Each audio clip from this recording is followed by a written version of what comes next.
Welcome. If you ever imagined how it would be like to be a student at Hogwarts, trying to sleep in your common room at night, filled with cozy magic and gentle wonder, you're in the right place. Subscribe to return here anytime for peaceful stories from the castle corridors and beyond. Now, let's begin. The fire had been burning low for some time now, but it still glowed. A slow, pulsing warmth nestled deep in the stone hearth at the heart of the common room. The flames no longer leapt or danced, but softened into amber threads that shimmered behind the iron grate, casting sleepy light across the floor. Outside, the sky was the colour of ink, heavy and full.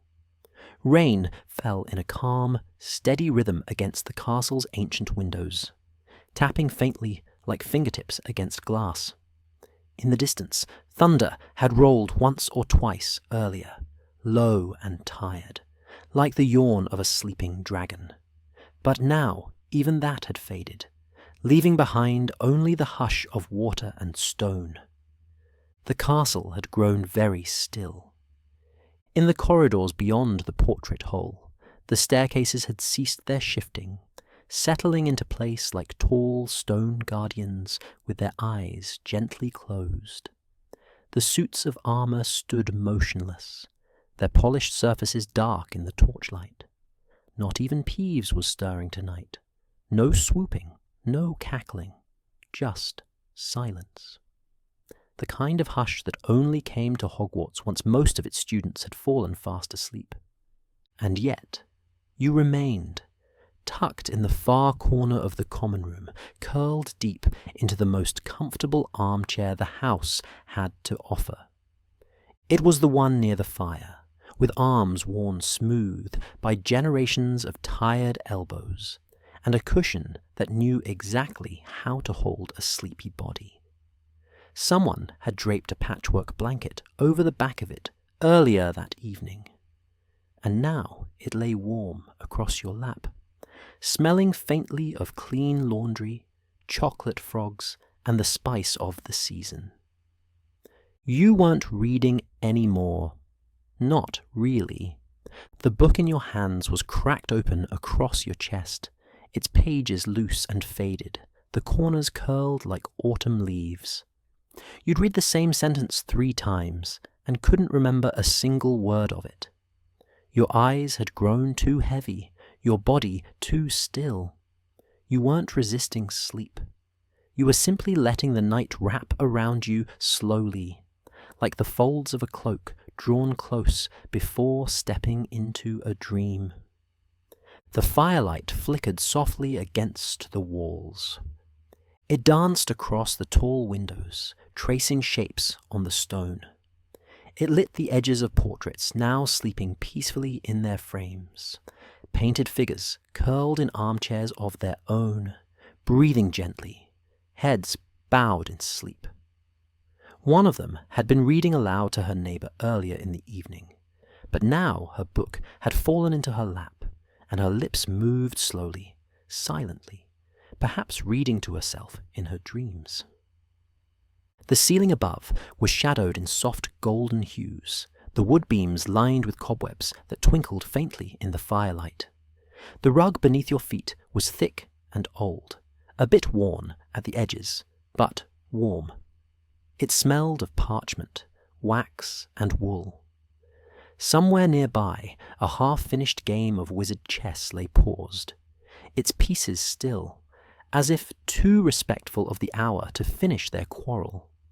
And all around you, the air felt thick with comfort, the kind of warmth that came not just from heat, but from history, from the sense that this room had held thousands of other sleepy students over the centuries, that it had watched them grow, guided them through spells and storms and quiet evenings, then tucked them in gently on nights like this, when the only thing left to do was rest.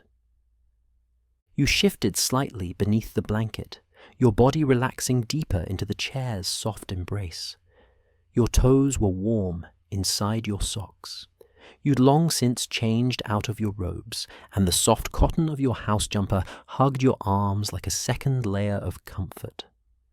The rain outside picked up slightly, a soft drumbeat now, playing against the tall windows like fingers on a tambourine. But it didn't disturb you. If anything, it added to the peace. The storm had passed, and what remained was gentle, familiar, a lullaby in weather's clothing. The fire popped once. Not loudly, just a small, friendly sound, like a whisper from the hearth. A log shifted, releasing a warm sigh of smoke and light. The shadows on the walls leaned slightly, then settled again, still and patient. Above, one of the dormitory doors creaked shut. You didn't turn your head. You knew the sound too well. Just another student retreating into the world of sleep, another pair of feet climbing soft steps, another quilt pulled up to a chin. You were the last one still awake in the common room now. But it didn't feel lonely. It felt like the room was keeping watch with you. As if it knew, somehow, that you weren't quite ready to leave it behind for the night. That you needed a little more quiet, a little more space, a little more firelight. So it stayed with you, its cushions soft, its corners shadowed just enough, its magic still humming faintly through the walls. You leaned your head back and let your gaze drift to the fire. The coals were glowing now, pulsing like the last heartbeats of a song. Their warmth still reached you, soft and steady, like the slow rhythm of a lullaby you used to know. Somewhere behind you, the portrait hole sighed open and closed again. But it wasn't anyone coming in, just the magic settling, just the castle breathing. The portraits on the far wall had dimmed now. Their candle sconces had extinguished themselves one by one, and the figures inside their frames were still. One had pulled a shawl around her shoulders. Another leaned against the stone edge of his frame, like a man watching the rain from a distant tower. There were footsteps in the hallway above, the soft tread of someone moving from bed to loo, or perhaps just rolling over too far and touching the floor. The sounds were small and harmless, part of the natural hum of the night. You smiled slightly and shifted again in your chair, drawing the blanket a little closer around your shoulders. The book in your lap slipped slightly. You caught it lazily, fingers resting on the spine, then let it fall closed. Its soft thump was the kind of sound that belonged in this hour. Final, gentle, the sort of sound that didn't need a reply. The air around you was warm with magic now. Old magic, the kind that didn't come from spells or charms, but from tradition, from memory, from the countless nights like this one, when tired eyes closed slowly in the firelight, and a common room whispered the same word over and over again. Rest. You let your eyes close. Not fully, not yet, but enough to feel the room without seeing it. You heard the crack of the fire, the soft patter of the rain, the gentle rustle of your own breath beneath the blanket, and you felt, clearly and completely, that you were held by the room, by the house, by the very bones of the castle, still warm from the day's life. You were safe here, safe to stay awake a little longer, safe to fall asleep whenever it happened, safe to let your thoughts go quiet and your limbs grow heavy and your dreams come softly, just like the firelight that still flickered against the stone. The chair beneath you had taken your shape now, its cushions soft and slow to respond, holding you as though they knew exactly where you needed the most support. The old wood of the armrests was smooth against your forearms, worn down over years by hands just like yours. Students long grown and gone, witches and wizards who had once sat in this very chair, breathing in the same fire-warmed air. You didn't need to move much. Not anymore. You were perfectly arranged now. Legs curled beneath you, the patchwork blanket pulled up to your waist, your cheek resting lightly against the edge of the chair's wing. You'd found that spot, the one where your body knew exactly how to settle. Your wand sat on the table nearby, alongside your half-drunk cup of cocoa. The mug had cooled slightly, but the sweetness lingered in the air. Cinnamon, honey, a hint of nutmeg. It made the room feel even softer, as if the very walls were perfumed with memory and comfort. On your lap, your book lay closed now. One hand rested on its worn leather cover, fingers unmoving, curled like ivy across the spine. You couldn't even remember which chapter you'd left off on. Not that it mattered. The words would still be there in the morning, and the day after that. For now, the only thing you needed to do was nothing. The flames in the hearth crackled low, sending shadows dancing gently across the rug. One long ember fell away from the log with a quiet snap, curling in on itself like a curled leaf, glowing deep orange before fading into ash. You watched it without watching, letting your eyes drift in and out of focus, letting your thoughts arrive and leave again, like rain tapping against a window you don't plan to open. The room around you held everything in its arms. A small quilt had been left on the back of a nearby armchair, knitted in your house colours, its threads slightly faded at the edges. Someone had left a pair of mismatched socks folded neatly on a footstool, forgotten in a rush to climb upstairs earlier. A half-knitted scarf lay beside a sleeping Puffskein toy on the windowsill, the needles gently glowing in the firelight. All these pieces of life, scattered gently like breadcrumbs through the quiet. And then there was the cat. You'd almost forgotten she was there.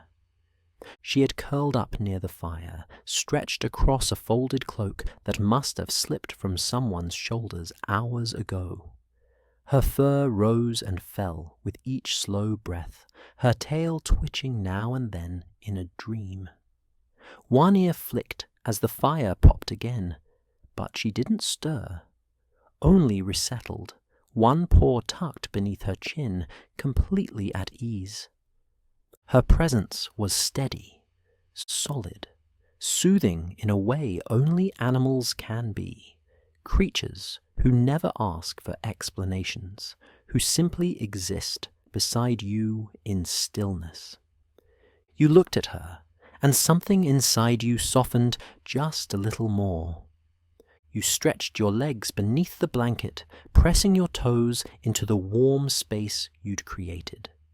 Your limbs had grown heavier, not tired in the usual sense, just finished. Like your body had completed something, and all that was left to do now was rest. You drew the blanket higher, tucking it under your chin. The edge of it brushed against your cheek. The fabric was soft and thick, stitched long ago by hands who'd wanted students like you to feel warm, to feel comfort, to feel home. You could smell a faint trace of old magic in the weave, like books and gingerbread and the scent of dust in a sunbeam. And beneath that, the older smell of the room itself, wood and wool and old stone, the scent of ink on parchment, of tea spilled years ago on a reading table near the far wall, of the hundreds of hours that had been spent here, dreaming, reading, laughing, crying. Your house's heart was in this room, and now it beat slowly, softly, like the final notes of a lullaby. You let your head tilt further into the crook of the chair. You closed your eyes, not all the way, but enough to let the firelight flicker on the inside of your lids. You could still feel the room, still hear it. The rain outside continued its steady rhythm. Somewhere, high above you, a window creaked softly in the dormitories, then fell still again. A stair groaned under the foot of someone shifting in their sleep. But down here, the night had folded itself around you like a second blanket. No need to be anywhere else. No need to think of what the next day would bring. It could wait. Everything could wait. The book on your lap had slid slightly down your legs now. Its weight was pleasant, familiar. You considered picking it back up, but your hands didn't move. They were content to stay right where they were, fingers relaxed, palms warm, your breath slow and steady. The fire whispered to itself, not loudly, not in words, just soft sounds, little sighs of wood and coal and time, like a song that had no beginning, no chorus, and no need to end. You looked up again, slowly, eyes half-lidded now. The portraits above the fireplace were shifting again, just slightly. One was a man with a feathered cap who had once dozed off mid-conversation and had remained in that same position ever since, elbow resting on his frame, eyes closed, a quill dangling loosely from his fingers. Another was a young woman in green robes, hair braided down her back, sitting cross-legged in a high-backed chair, her head tucked against the cushion behind her. They didn't move much, but you could tell they were still there, still aware, still watching over the room. This place didn't belong to the portraits exactly, but they were part of it, like a memory made flesh, or paint, or whatever it was that kept them inside the canvas. They were part of the quiet, part of what made this space feel lived in, not just by you and your classmates, but by generations who had shared this same piece. The fire made the glass in the windows shimmer faintly. Raindrops trailed long, slow lines down the outer panes, leaving behind ghostly tracks in the dim light. Outside, the grounds were soaked in silver, and the forbidden forest stood like a shadowy ocean at the edge of the earth. But none of that mattered now. Not the rain, not the chill, not the stars you couldn't see, because here, inside the common room, the world was warm. The chairs were soft, the blanket was heavy, and sleep was no longer far off, but near, near enough to taste, near enough to welcome.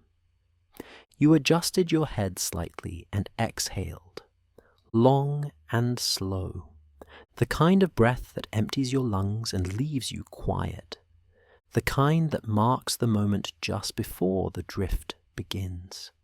You thought of nothing, or maybe everything. Hard to say. What mattered now was not the day you'd had, or the tasks left undone. What mattered was this moment, this fire, this blanket, this chair, this breath, and the deep old magic that lived in the stones all around you, saying without words, "You're safe. You're home. You can rest." The room had grown darker, but not in a way that brought shadow, only depth, the kind of darkness that settled like velvet, smooth and silent, across every surface. The fire now reduced to soft glowing coals, continued to radiate its quiet warmth. Its light cast long, honey-coloured shapes across the floor, stretching lazily beneath the chairs and catching the stitching in the edge of the rug like golden thread. Your eyes were only half open now. Not from effort, but because the world had softened so much that looking began to feel optional. You could feel the room more than see it. You knew its shape, its breadth, its edges. It was all around you, holding you. Somewhere, just behind the hearth, a wall clock ticked, its enchanted hands moving in steady rhythm, but with none of the urgency of a Muggle timepiece.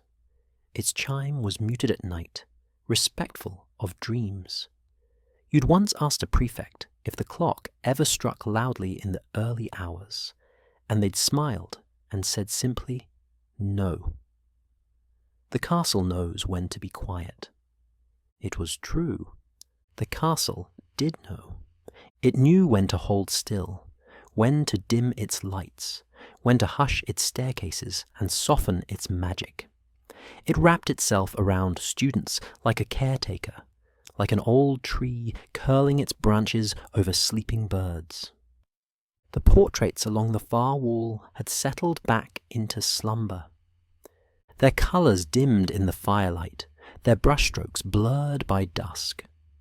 One figure, a sleepy-looking professor with a long, ink-stained cloak, murmured something in his sleep, then shifted in his frame and tucked his chin deeper into his scarf. Another, an old woman with a basket of knitting, sat silently now, her needles motionless in her lap. You'd watched her working earlier that evening, the yarn moving like flowing ribbon. But now, even she had paused.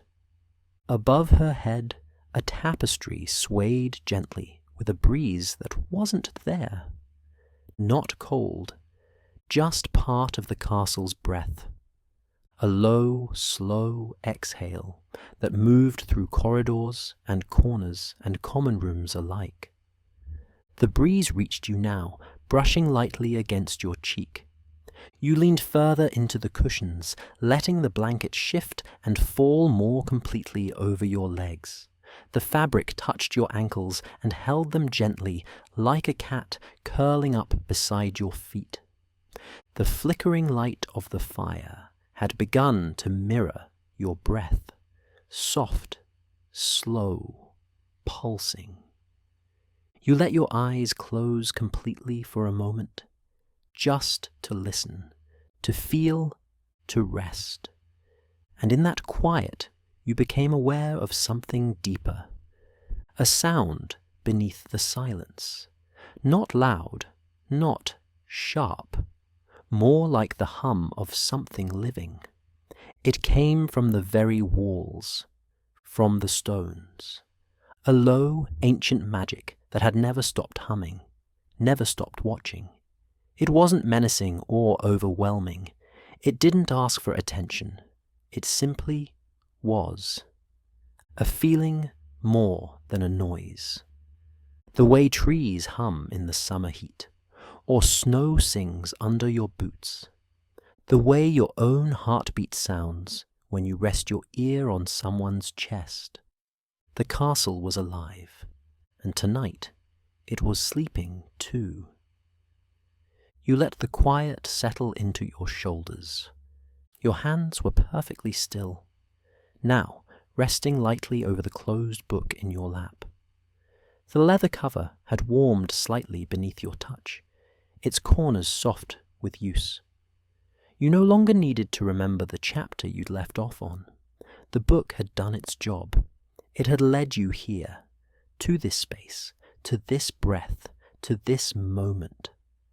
The firelight painted your eyelids in amber, and even behind your closed eyes, you could feel the shape of the room, the curve of the archway above the portrait hole, the familiar scuff on the corner tile near the bookshelf, the long shadows of the staircase winding up toward the dormitories, now wrapped in silence. Someone had left a slipper on the bottom step. You'd noticed it earlier, poking out from behind the banister like a forgotten pet. It hadn't moved. It wouldn't. The castle would hold it there, just like it was holding you. You imagined the enchanted ceiling of the great hall above, now dark and still, reflecting the same rain-soaked sky as the towers and courtyards. The candles there would have vanished one by one, dropping into starlight. The long tables now empty, the platters washed clean. Only the smell of roasted squash and warm bread lingered faintly in the corridors. You'd passed a student from Hufflepuff earlier that evening, arms full of parchment, eyes red from studying. They'd smiled at you sleepily, and you'd nodded in return. You wondered if they were asleep now. Probably. Perhaps curled into their own common room's warmest chair, or already dreaming beneath a patchwork quilt stitched with yellow trim. The castle cared for them too, and the Ravenclaws in their high towers, wrapped in books and moonlight. The Slytherins beneath the lake, where the rain tapped against green-tinged glass like tiny enchanted bells, and your housemates, all around you. Their dreams stacked gently in the air above your head, quiet as pages turning in a book no longer being read. You imagined the common room from above, glowing faintly in the centre of the castle like a lantern left in a window. One small light in a tower of stone, and you curled in the chair, wrapped in warmth, a book cradled in your arms, your breath slow and long. Your muscles relaxed again, melting further into the cushions. You hadn't noticed when your shoulders dropped, or when your jaw unknotted, but now everything felt just a little farther away. Not distant, just quieter, like the volume of the world had turned down. Your feet, once tucked beneath you, had stretched out beneath the blanket. The blanket had adjusted itself, it seemed, shifting slightly with your movement to remain perfectly draped over you. There was no chill, no draft, no disturbance, just warmth, just weight, just home. You opened your eyes for a moment, just long enough to look across the room. The fire's glow had dimmed further, now little more than coals. But it was enough. The room didn't need light to shine. The tables, the chairs, the bookshelves, all of them remained where they always had been. The shadows clung softly to the stone, no longer threatening, just there, just part of the fabric of the night. You looked toward the windows. The rain had slowed to a mist, barely more than a whisper now. Water still clung to the glass in long vertical trails, refracting the firelight in soft, blurred shapes. Beyond the windows, the grounds of Hogwarts were hidden in fog. The lake slept quietly under its veil. The forest stood unmoving, trees outlined in silver. Even the stars above had faded behind thick clouds, their light tucked away for later. And that was fine. You didn't need them. You had everything you needed right here. A chair, a blanket, a half-drunk cup of cocoa, a book you didn't need to finish tonight. And the castle. Old, steady, magical, breathing with you. The fire had dimmed to embers now. Not gone, not cold, but settled. Low and soft, like the gentle heartbeat of the room. The flames no longer rose or licked at the stones. They glowed inward, tucked under a thin veil of ash, glowing like coals that dream in silence. You watched them from under heavy eyelids, your head resting fully against the back of the armchair now, chin tilted slightly down, arms folded gently over your blanket. You didn't feel like moving. You didn't need to. The air in the common room had stilled entirely. The last whispers of movement had passed. The walls no longer creaked. The stairs no longer moaned under late footsteps. Even the portraits had fully surrendered to their dreams. The enchanted frame just above the fire, once filled with a figure who loved to read aloud to anyone still awake, now stood dim and quiet. Her chair was empty, the book folded gently on her lap, one gloved hand curled around a steaming cup of tea that no longer steamed. You felt the hush settle more deeply now, not just around you, but within. Your breathing had slowed to match it. Each inhale was soft and smooth. Each exhale drifted into the silence like fog curling across the black lake at dawn. The puffskein toy that had been lying abandoned near the window earlier had fallen over, one plush ear folded beneath its head, like even it had grown tired of waiting for someone to play. The flicker of wandlight that had glowed from behind a curtain earlier had vanished, signaling that whoever had been whispering into the flu network had finally signed off and gone to bed. You were alone, but not truly. The room was still with you. The ancient stone beneath your feet, the chair beneath your legs, the window panes that still held the last beads of rain, all of them knew you. Not just tonight, but always, because this room had known others like you, many others. Some had curled in this very chair after long days of learning. Some had cried quietly under this very blanket when things had felt too big or too far away. Some had studied beside this fire, or laughed in this silence, or written letters home that never quite captured what the castle really felt like. And now it was your turn to rest here. You let your fingers slide slightly across the edge of the book on your lap, tracing the soft, uneven leather of its cover. You didn't know if it would fall to the floor when you slept, but you weren't worried. The room would catch it, or leave it just as it was. Your toes twitched under the blanket, brushing against each other in a slow, sleepy rhythm.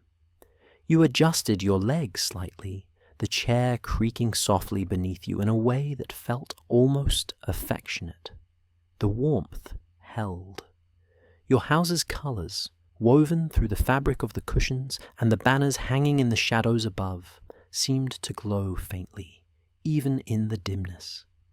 They shimmered with the last breath of the fire, with the distant memory of laughter and cheering and mornings filled with house pride.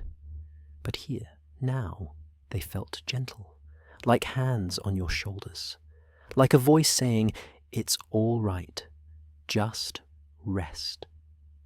The cat near the fire stirred once. She stretched, paws reaching forward, back arching like a sleepy crescent moon. Then she flopped onto her side again and sighed, a long, satisfied sound that filled the room like honey. You smiled without realizing it. The fire crackled once more, sending a faint hiss through the air. Your body responded not with alertness, but with a deeper sense of stillness. You felt your chest rise and fall slowly, in perfect time with the castle's own breath. The enchanted lights high on the walls had faded now. One by one they had blinked out or dimmed, their magic sensing that the room no longer needed brightness.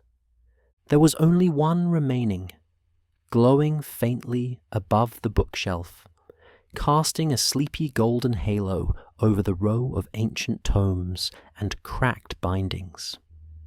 You looked at it lazily, just long enough to register that it was still there, still watching, still warm.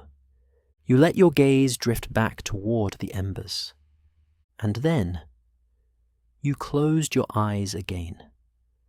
This time you didn't open them right away. Your mind remained awake, but lightly so. Thoughts no longer pressed in. They floated, like leaves carried gently down the Hogwarts stream toward the lake. You remembered things, small, cozy things. A steaming mug of soup at dinner. A classmate sharing their last sugar quill during study hour. The smile on your friend's face earlier in the evening when you told them a joke only the two of you understood. Professor Sprout's muddy boots in the corridor. The soft hum of Madame Pince muttering to herself in the library stacks. Fawkes singing far away in the headmaster's tower. And then, nothing in particular. Just warmth, just safety, just the hum, the room's heartbeat, yours, Hogwarts, all one sound now. The chair beneath you seemed to soften even further. The blanket weighed more now, not heavy, but full of comfort, full of night. You shifted once more, slower this time, your breath catching the edge of a yawn that didn't quite arrive. And then, a whisper, not a voice, not a word, just a feeling, like someone had gently passed a hand through the air above your head, the kind of magic that needed no incantation, the kind that had always lived here, woven into every fibre of the place. A kind of message from the castle itself, quiet and unspoken. You are safe. You are loved. You may rest. You let go. Not dramatically, not all at once. Just a soft, steady drifting. The kind of release that came not with sleep, but the moment just before it, when your thoughts faded into pictures, and your breath felt like it belonged to the wind, and the world around you, the portraits, the rug, the coals in the hearth, the wooden beams above, the old stones in the walls, the cat by the fire, and the very magic that lived here. All whispered one thing together, as gently as a lullaby. Sleep. You weren't sure how long your eyes had been closed. It might have been a few seconds, or longer. But time didn't feel sharp anymore. It had blurred at the edges, like ink soaking into parchment. Soft and slow. Nothing hurried here. Not the castle, not the fire, not you. The common room was almost completely still now. No crackles from the hearth, no pitter-pat of rain, only quiet. And beneath that quiet, something deeper, a sense of being held, not by arms or blankets, but by place, by history, by the ancient gentle weight of 1,000 nights like this one. The coals in the fireplace had faded to their final glow. Their colour was barely visible, tucked deep in the blackened logs. But they were still warm, still humming their low lullaby into the stones. The heat didn't reach far anymore, but it didn't need to. You were warm enough.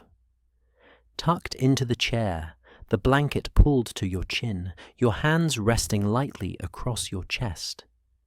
Even your breath had grown faint. The kind of breath you only hear when everything else in the world has gone silent. Upstairs, the dormitory was completely quiet now. No more creaking boards, no more restless turning. Just sleep. Even the castle seemed to have joined in. The stairs were still. The torches dimmed, the portraits stilled, their painted faces slack with sleep. Magic had not vanished.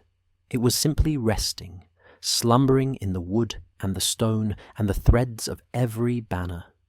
It waited, humming softly, like a lullaby in the floor beneath your chair.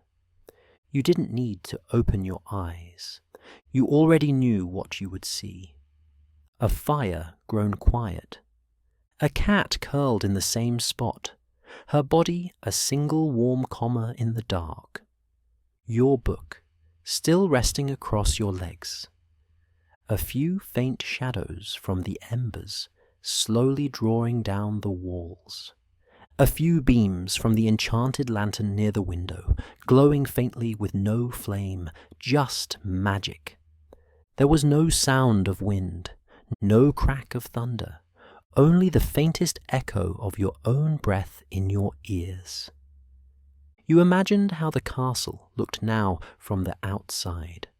High towers sleeping under rain-polished roofs, windows dark and serene, the forbidden forest a shadow beyond, the black lake perfectly still, the boats moored silently at the dock, Hogsmeade tucked into the hill below, its lights long extinguished, its chimneys dreaming, and Hogwarts, the heart of it all, breathing slow and steady like a great ancient being that had lived for centuries and seen it all, and now watched over you in quiet peace.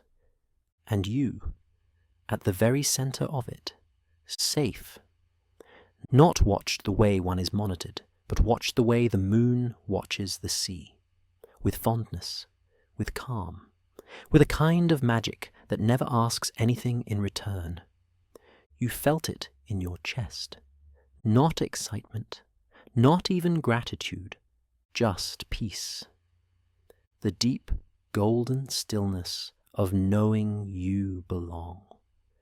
The magic of this room, the one you'd sat in for countless nights, under firelight and between friends and beside laughter, was quieter now, but no less alive.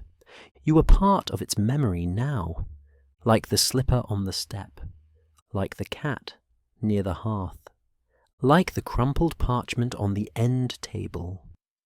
All of it stayed in the room's slow breath. All of it mattered. None of it would be forgotten, because Hogwarts remembers. It remembers more than names and spells. It remembers quiet and softness, and the way your weight feels in this old chair. The blanket shifted slightly as you exhaled. Your arms had sunk deeper into the cushion now. You no longer felt like you were holding your body. The room was holding it for you. No part of you needed to move. Your thoughts floated somewhere behind your eyes, drifting in and out, images from your day softening into pieces of dreams. The corridors of the castle, empty and candlelit. The trickle of water in a courtyard fountain. The hum of a charms classroom. The scent of toast in the morning hall. A laughing voice. A stare that didn't go where it used to. A spell you still hadn't mastered. It all faded in and out, like scenes behind a curtain being slowly drawn back. You weren't quite asleep yet, but you were so close now. The cat purred in her sleep, a single, gentle sound, and even that felt like a blessing. Outside, the clouds had thinned, the rain had passed. If you'd opened your eyes, you might have seen the stars again, just a few. Distant and small, but bright enough to be real. The sky above Hogwarts always held them, even when they were hidden. You didn't open your eyes. You didn't need to. You felt them. The stars, the stone, the castle's breath. You imagined the common room again from far above, your chair tucked into the corner, your body small and still beneath the blanket. the last bit of emberlight glowing near your feet, and the room around you, watching, whispering, holding. You were still awake, technically, but only barely. You'd reached the in-between now, the place where sleep waits, where the world quiets, where the body hums, and the thoughts float without questions or shape. You didn't try to hold on to it. You let it happen. Like stepping gently into a pool that's just the right temperature. Like laying your head in someone's lap. Like drifting on a broom above a quiet valley. No more thoughts. No more lists. No more pages to turn or words to read. Just the blanket, the chair, the fire's last breath, and the deep old hush of Hogwarts around you. The castle watched as your breathing slowed, and in a voice only the heart could hear, it said, "Sleep now, little lion, or badger, or eagle, or snake. Sleep now, little witch, sleep now, gentle wizard. Your night is over, your dreams are safe. Your magic can wait until morning. For now, just sleep." Silence, 3 to 5 seconds. The room said nothing more, and neither did you. You were already asleep. It was winter at Hogwarts, and everything felt quieter than usual. The castle stood under a gentle layer of snow, its towers like candlelit fingers reaching into the star-filled sky. The moon, pale and watchful, floated over the lake, casting ripples of silver across the frozen surface. Somewhere in the distance, an owl called softly, its wings whispering through the cold air. I was only a first year, and still not used to the idea that this place was real. Every stone, every hallway, every floating candle in the Great Hall still felt like a dream I hadn't fully woken up from. It was late, well past curfew, but I couldn't sleep. The warmth of the common room fire was too comforting to leave behind, and my bed, though soft, couldn't compete with the view out the window. It was the kind of night that felt both magical and lonely, the kind where the castle seemed to breathe around you, whispering stories in the creak of the floorboards and the flicker of the torchlight. I sat curled up in one of the big armchairs near the hearth, my legs tucked underneath me, and a woolen blanket draped over my shoulders. The fire cracked gently, sending shadows across the ceiling. A few other students had drifted off nearby, heads resting against cushions or books, their robes rumpled, their breathing slow and even. Nobody spoke. Nobody needed to. Outside, the snow fell in soft flakes, coating the windows in pale frost. From the tower's high vantage point, I could just make out the top of the greenhouses, their glass domes dusted white. The Quidditch pitch beyond was half buried, and the lights along the edge of the forbidden forest blinked faintly, like fireflies caught between dreams. The castle had its own sounds at night, gentle, rhythmic things. The ticking of old enchanted clocks, the far-off sound of water trickling through a pipe hidden behind stone, the way portraits sometimes sighed in their sleep. I thought I heard a suit of armor sneeze once, though maybe I imagined it. Somewhere above us, the astronomy tower blinked with starlight, and beneath, the kitchens would still be aglow with the warm hum of House-Elves cleaning up the last of the supper trays. I sipped warm milk from a mug the prefects had left out, enchanted to stay hot, but not too hot. It tasted slightly of nutmeg and honey. My breath misted faintly in the air, not because it was cold, but because the room was so large that the warmth from the fire didn't reach every corner. That was something I'd come to love about Hogwarts. It didn't feel built for comfort, exactly, but for magic. And somehow that made me feel safe. I remembered my first night here, arriving in a little boat across the lake, the castle glowing ahead of us like a lighthouse. My fingers had been freezing on the oars, but I'd hardly noticed. The moment I saw the towers rise above the trees, everything else disappeared. I couldn't believe something like this was real. And now it was mine. For 7 years, this would be home. I looked around the common room again. The fireplace was carved with patterns of stars and vines. The ceiling above glimmered slightly, not enchanted like the great hall sky, but painted in deep, rich tones that shimmered faintly in the firelight.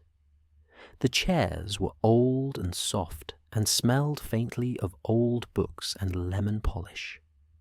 There was a tapestry near the stairs, a giant tree with silver-threaded roots that twisted down toward the floor. When I looked closely, the leaves shifted ever so slightly. I thought maybe it was charmed, or maybe just very clever embroidery. Either way, it felt alive. A soft snore from one of the armchairs brought me back. A fourth year had dozed off with a rolled parchment on their lap. Their glasses were slipping down their nose. I smiled. Everyone was tired this time of year. The last weeks of term had been packed with tests and essays and late-night practice spells. We were all ready for the holidays. And yet, part of me didn't want to leave. Even though I missed home, the smell of the orchard outside our farm, the way the chickens always wandered into the herb garden, my aunt's terrible singing. There was something about Hogwarts at night that made me want to stay wrapped up in it just a little longer. I shifted in the chair and pulled the blanket tighter. The fire popped softly. The castle creaked above me, not loudly, just a gentle groan of old wood and weathered stone adjusting to the cold. It felt like the castle was settling down for bed, just like we were. I liked to imagine that Hogwarts dreamt too. Maybe it dreamed of all the students who had walked its halls. Maybe it remembered every name, every laugh, every wand wave and whispered secret. Maybe it remembered the first time someone tried to levitate a book and got it stuck in the ceiling, or the time someone enchanted a scarf to sing every time it got too cold. There were stories in the walls here. You could feel them if you were quiet enough. As the night wore on, I let my head rest against the arm of the chair. My eyelids were getting heavier. The fire still danced, and the castle breathed around me. The snow kept falling, and all was well. I don't know how long I sat there with my eyes closed, not asleep, just quiet. Time felt different in the castle at night. Not slower, exactly, but softer, like it didn't press on you the same way it did during the day. Eventually, I stood and walked quietly toward the windows. I didn't want to wake the others. Some had curled up like cats in their chairs. Others had fully sprawled out, half covered in blankets or cloaks. The floor beneath my slippers was cold, but not unpleasantly so. The kind of cold that made you feel awake, alive. I pressed a hand to the glass. Outside, the snow had stopped. The stars were clearer now, thousands of them, spilled across the sky like salt over black velvet. The Black Lake, frozen near its edges, stretched out silently below, dark and vast. I could see the outline of the Forbidden Forest, quiet, still, unknowable. I imagined the Thestrals asleep in the trees, or centaurs walking in silence beneath the canopy, watching the stars from beneath the branches. Somewhere in there, I knew, were creatures I hadn't even learned about yet. Creatures I might meet in Care of Magical Creatures class next year. It was comforting, somehow, to know the forest never really slept, that even out of sight, life was happening. Just behind the glass, my breath formed a soft fog. I drew a little circle in it with my fingertip, then watched as it slowly faded. I made my way up to the dormitory. The spiral staircase creaked softly beneath my weight, but the noise didn't echo.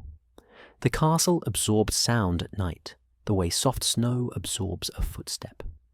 Our dorm was dimly lit, a few enchanted lanterns casting a soft glow that flickered gently as I entered.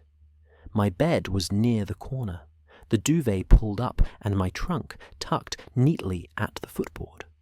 My wand lay on the nightstand beside a small carved stone from the river near our farm, smooth and cool to the touch. I'd brought it with me as a kind of anchor, something familiar, something real. I slipped under the covers, the warmth wrapping around me instantly. The blanket smelled of clean wool and a faint hint of lavender. The curtains around the bed were half drawn, but I left them open just a little. I liked seeing the shimmer of moonlight against the ceiling beams. From the other beds came the soft breathing of my classmates. One of them muttered in their sleep. Another let out a tiny snore.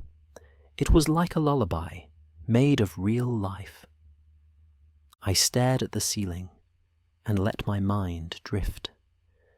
I thought about what tomorrow might bring, our last class before the break, maybe a review of charms or a lesson in wand posture. I was hoping for a practical spell, the kind where we all get to wave our wands and something floats or glows or dances. I was getting better at those. Then I thought about home. I missed the warm kitchen and the smell of fresh bread. I missed our cat, who always sat on my lap during breakfast. But most of all, I missed the quiet magic of the countryside. The way spells weren't shouted, but whispered.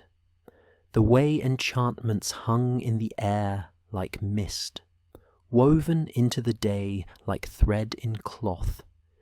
But Hogwarts had its own quiet magic, like how the stairs knew when you were tired and chose not to move, or how the portrait sometimes smiled at you when you passed alone, or how the very stone beneath your feet seemed to remember you, to know you belonged.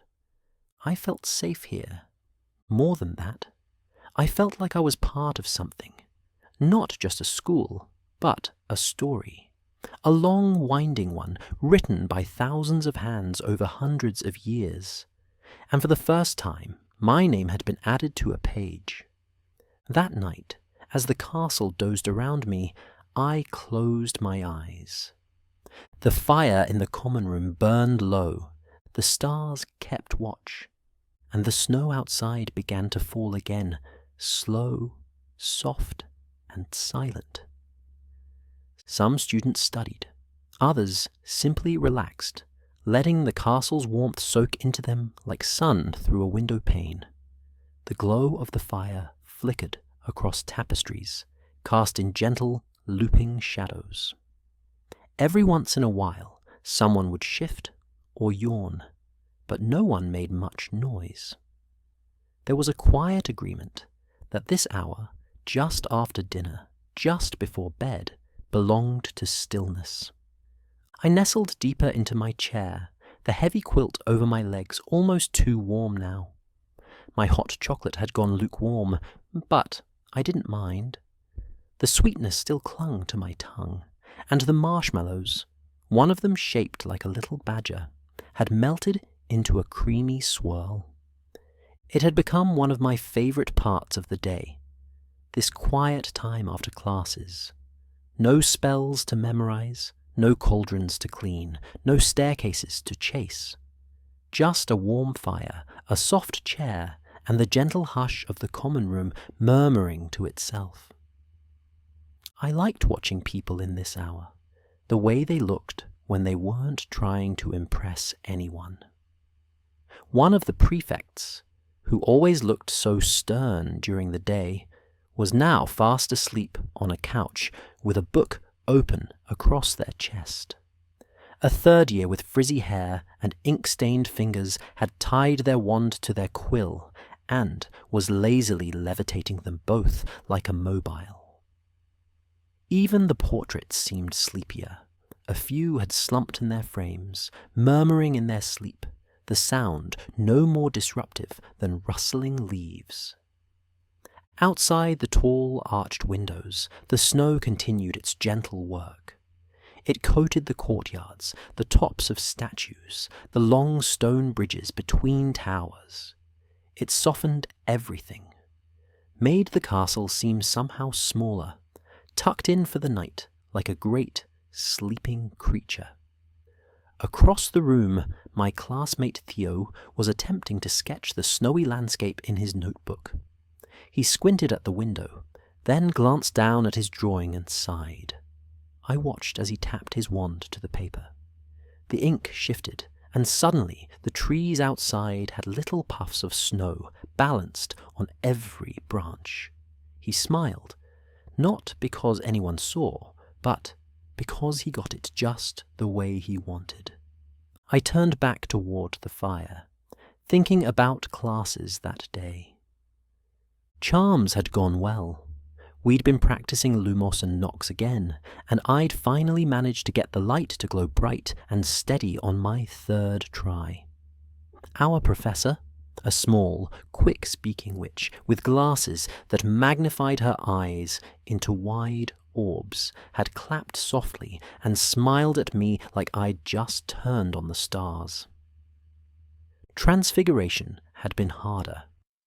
I still couldn't get my beetle to become a button. It stayed somewhere halfway between shiny, twitchy, and very much not allowed on the table during lunch. But Professor Alden, who reminded me of an owl in human form, told me not to worry. Magic, he said, is often about timing and patience. And you, my dear, seem to have both. That had made me smile all the way through dinner. Potions was strange, as always. I liked the way ingredients shimmered and changed, the way smells filled the room like steam from a mysterious kitchen. But it was hard to remember which root needed to be sliced counterclockwise and which one exploded if you breathed too close. My potion had turned an alarming shade of fuchsia and bubbled over the rim, but no one got burned, and Professor Thorne only frowned once. A success by my standards. After class, I'd stayed behind for a few minutes, pretending to fix my bag just so I could watch the potions room empty. I liked the quiet of it, the shelves of neatly labeled jars, the shimmer of old magic in the stone floor, the way the cauldrons cooled slowly, like sleeping animals. It smelled of herbs and copper, and something earthy I couldn't name. I returned to the present and glanced around. Theo had fallen asleep now, his sketchbook open in his lap. The quill had drooped to the floor. A pair of second years sat cross-legged on the carpet, whispering over a game of exploding snap, their cards glowing faintly. One of the fifth years was braiding another's hair absent-mindedly as she read a thick book about magical lore.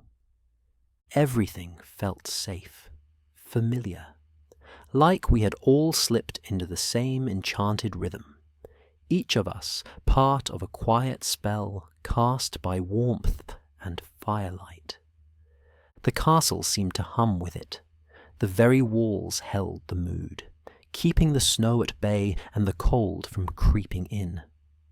Somewhere in the distance, a grandfather clock chimed.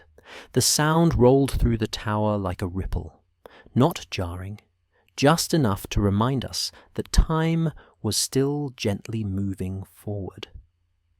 I pulled my own notebook from beside my chair and flipped it open. I like to write down the things I'd learned each day, not just from class, but from being here. Little discoveries. Today's notes read, "Butterbeer works better than pumpkin juice for staying warm.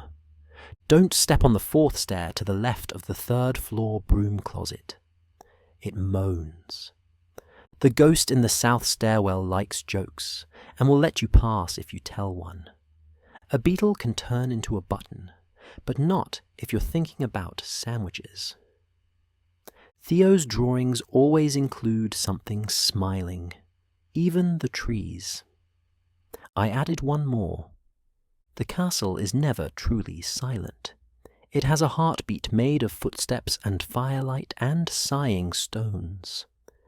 I closed the notebook and leaned back, my head resting against the plush cushion. The flames in the hearth had begun to burn lower, their colour deepening to orange and gold. Someone had cast a gentle charm that made the logs sparkle like stars as they crackled. A yawn escaped me, unintentional, soft, like an exhale of everything from the day. I stayed a little longer, unwilling to leave the warmth of the chair just yet. But the night was deepening. One by one, students drifted off, up the spiral stairs to the dormitories, or curled up where they sat, too tired to move. I finally rose, stretching quietly, careful not to knock over my empty mug or disturb the peacefully dozing Theo. My blanket slipped off my shoulders, and I folded it over the arm of the chair. The walk to the dormitory was brief, but even in those few steps, I felt the castle settle more deeply into its own sleep. The fire dimmed. The cards stopped glowing.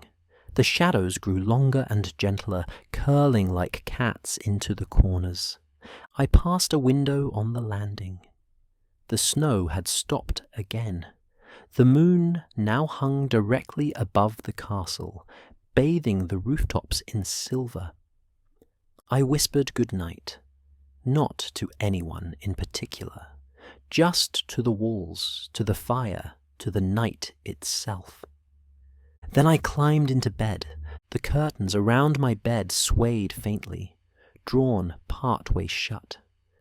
I lay there beneath the thick duvet, listening to the hush of the tower and the breathing of my classmates.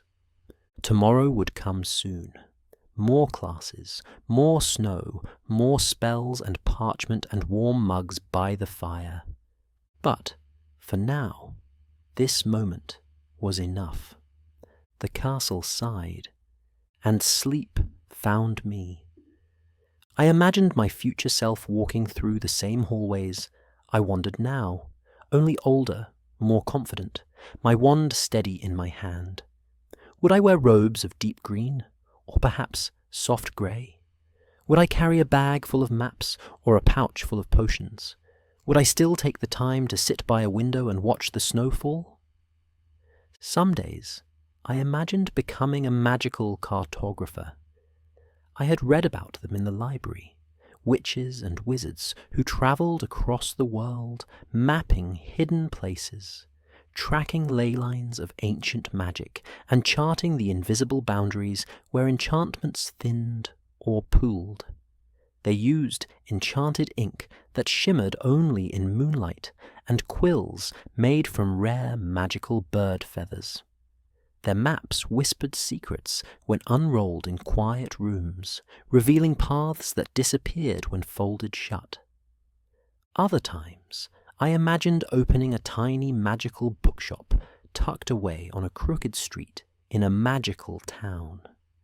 I'd spend my days binding ancient texts, taming enchanted tomes that tried to escape the shelves, and guiding young witches and wizards to the perfect story. There'd be a kettle, always whistling in the back room, and perhaps a small cat that napped on the warm pages of returned books. Or maybe I'd become a magical creature healer.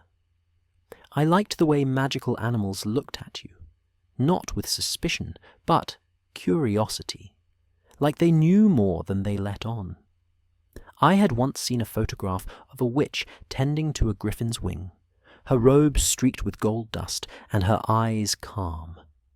I could imagine myself there, surrounded by creatures big and small, each needing something only I could offer. Sometimes I imagined traveling with Theo, my friend from class who always drew the things I never thought to look for. He'd sketch the landscapes and floating ruins, and I'd chart the magic beneath them. Together, we'd fill books and journals and parchment with things no one else had seen in centuries. I like to daydream about teaching at Hogwarts too, standing at the front of a classroom, chalk in one hand, wand in the other. I'd wear strange spectacles and make dramatic pauses before revealing spellwork, just like Professor Alden. Maybe I'd teach first years, help them float their first feather, light their first wand, watch their faces glow when magic happened for the very first time. Other dreams were quieter, simpler. I thought about living in a cottage with a crooked chimney and ivy on the walls, near the edge of a forest filled with softly glowing fungi. I'd have shelves of tea tins and a kettle that boiled itself. My windows would always be foggy from baking, and I'd charm the broom to sweep while I wrote. Neighbours would stop by for potions and stay for a story. And some nights I imagined doing nothing spectacular at all. Just growing older, just living, with enough magic to keep the roof from leaking and the garden from freezing, and maybe a soft chair near the fire where I'd sit and remember nights like this, quiet, snowy, full of light. I looked up from my journal and smiled. Dreams didn't need to be loud. They didn't need to change the world. Sometimes they just needed to feel like home. The common room had grown quieter around me. A few others were writing, reading, or simply staring into the fire. Outside, the sun had lowered to a pale amber glow that filtered gently through the windows, painting the stone walls with sleepy gold. I stood and stretched, still thinking of the future. On a whim, I took a walk. The castle was always different in the late afternoon. The light shifted in the hallways, turning corners soft and golden. Tapestries fluttered slightly, even without a breeze.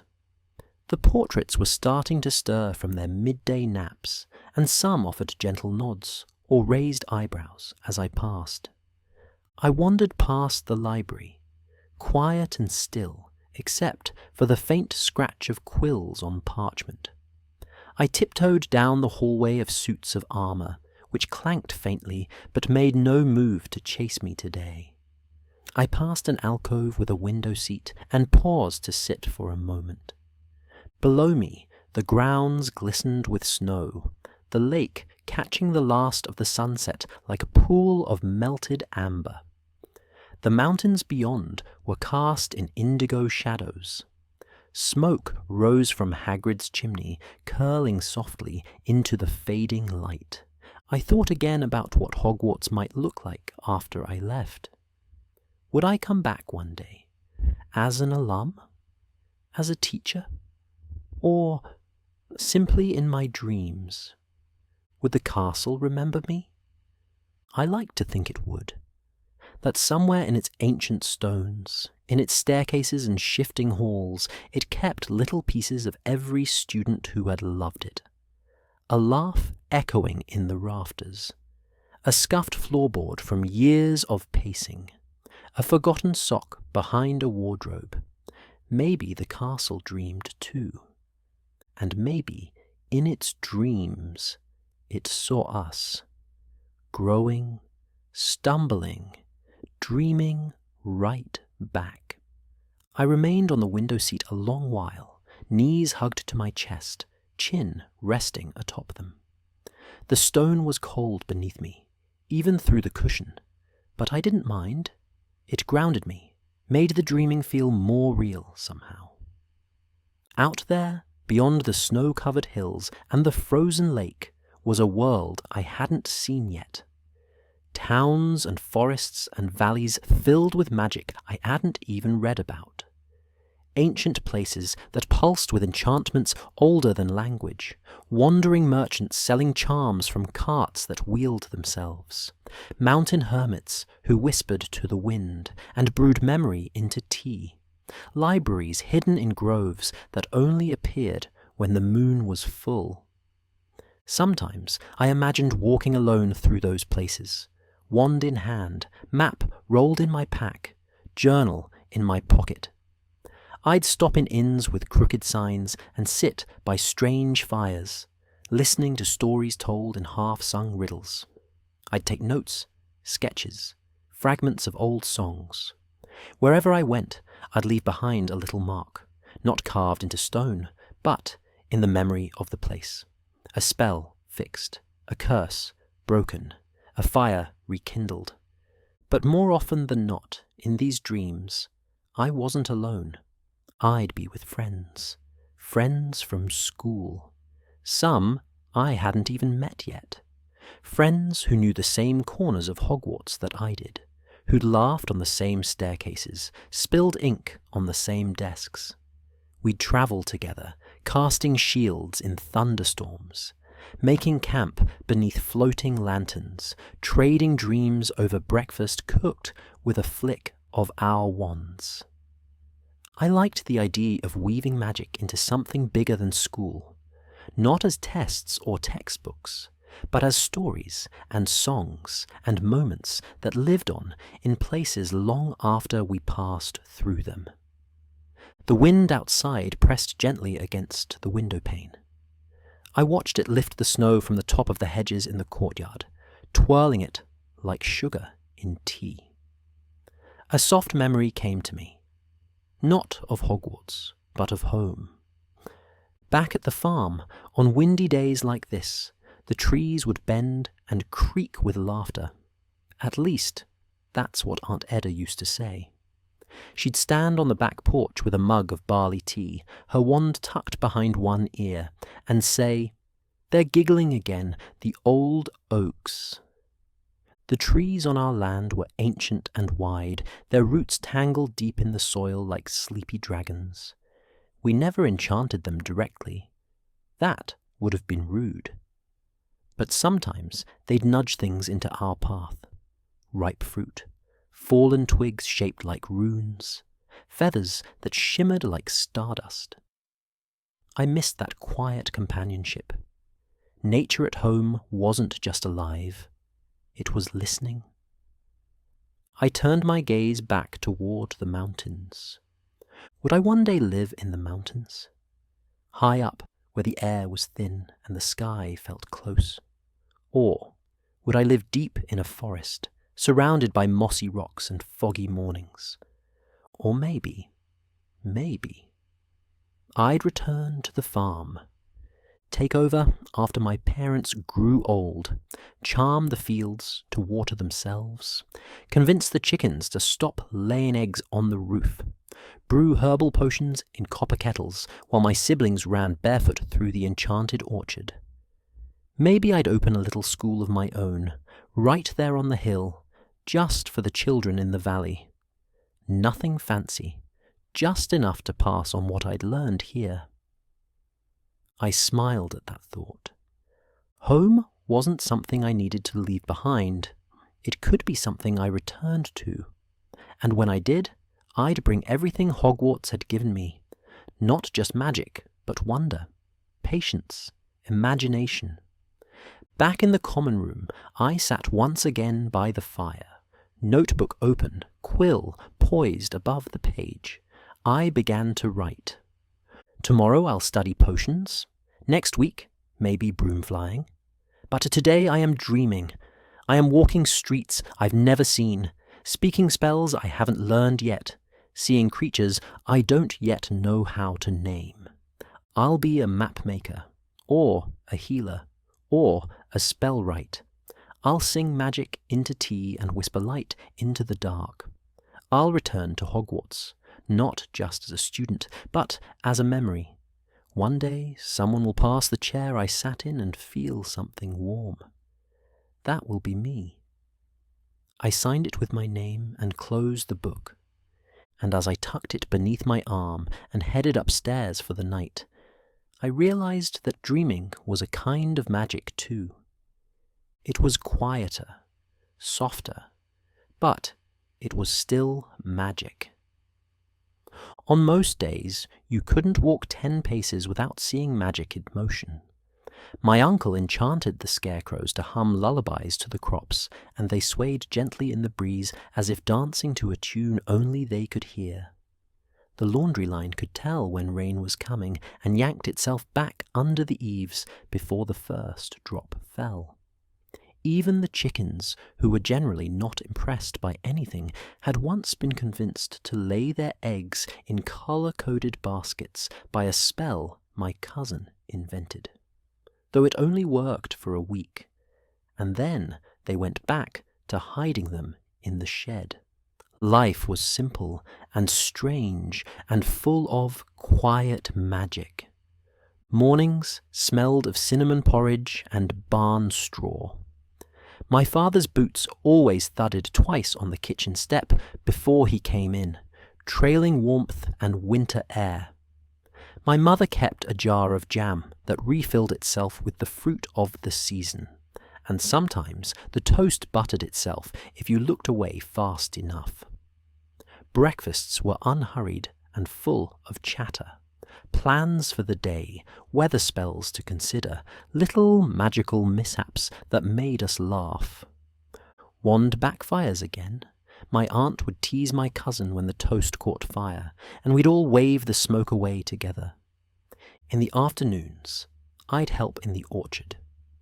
The trees there were old and wise, not alive like the whomping willow at Hogwarts, but watchful. They bloomed in time with the moon, and the apples were always perfectly crisp. I used to float a bucket alongside me as I picked, humming the same lullaby the scarecrows used. Sometimes, if you sang the last note just right, the branches would lower a little to help you reach. The bees knew to leave us alone. We left them gifts of honeyed oats near the hedgerows, and the butterflies sparkled faintly under the sun, like they'd been dusted with starlight. We didn't have a proper greenhouse, not like the ones at Hogwarts, but our herb garden had a mind of its own. The basil hummed when it was happy. The rosemary leaned toward whichever cousin had the gentlest touch, and the peppermint refused to grow unless my sister told it bedtime stories. My aunt swore it liked poetry best, and she wasn't wrong. Her patch always thrived. Winter changed the farm, but not in a bad way. The magic quieted, folded inwards, softened. The pumpkins glowed faintly beneath their snow blankets. The broom took slower sweeps. The porch light twinkled instead of flaring. Indoors, the hearth stayed warm, from a charm passed down through generations, and the kettle never stopped whispering. Evenings were my favourite. After dinner, we'd gather by the fireplace, worn rugs under our feet, mugs of warm spiced milk in our hands. My uncle would tell stories, always slightly exaggerated, about mischievous pixies or a frog that once outdueled a wizard. My aunt would mend socks that danced away from her needles, and the cat would chase enchanted yarn that glowed like moonlight. Sometimes I would sneak out onto the back porch after everyone else had gone to bed.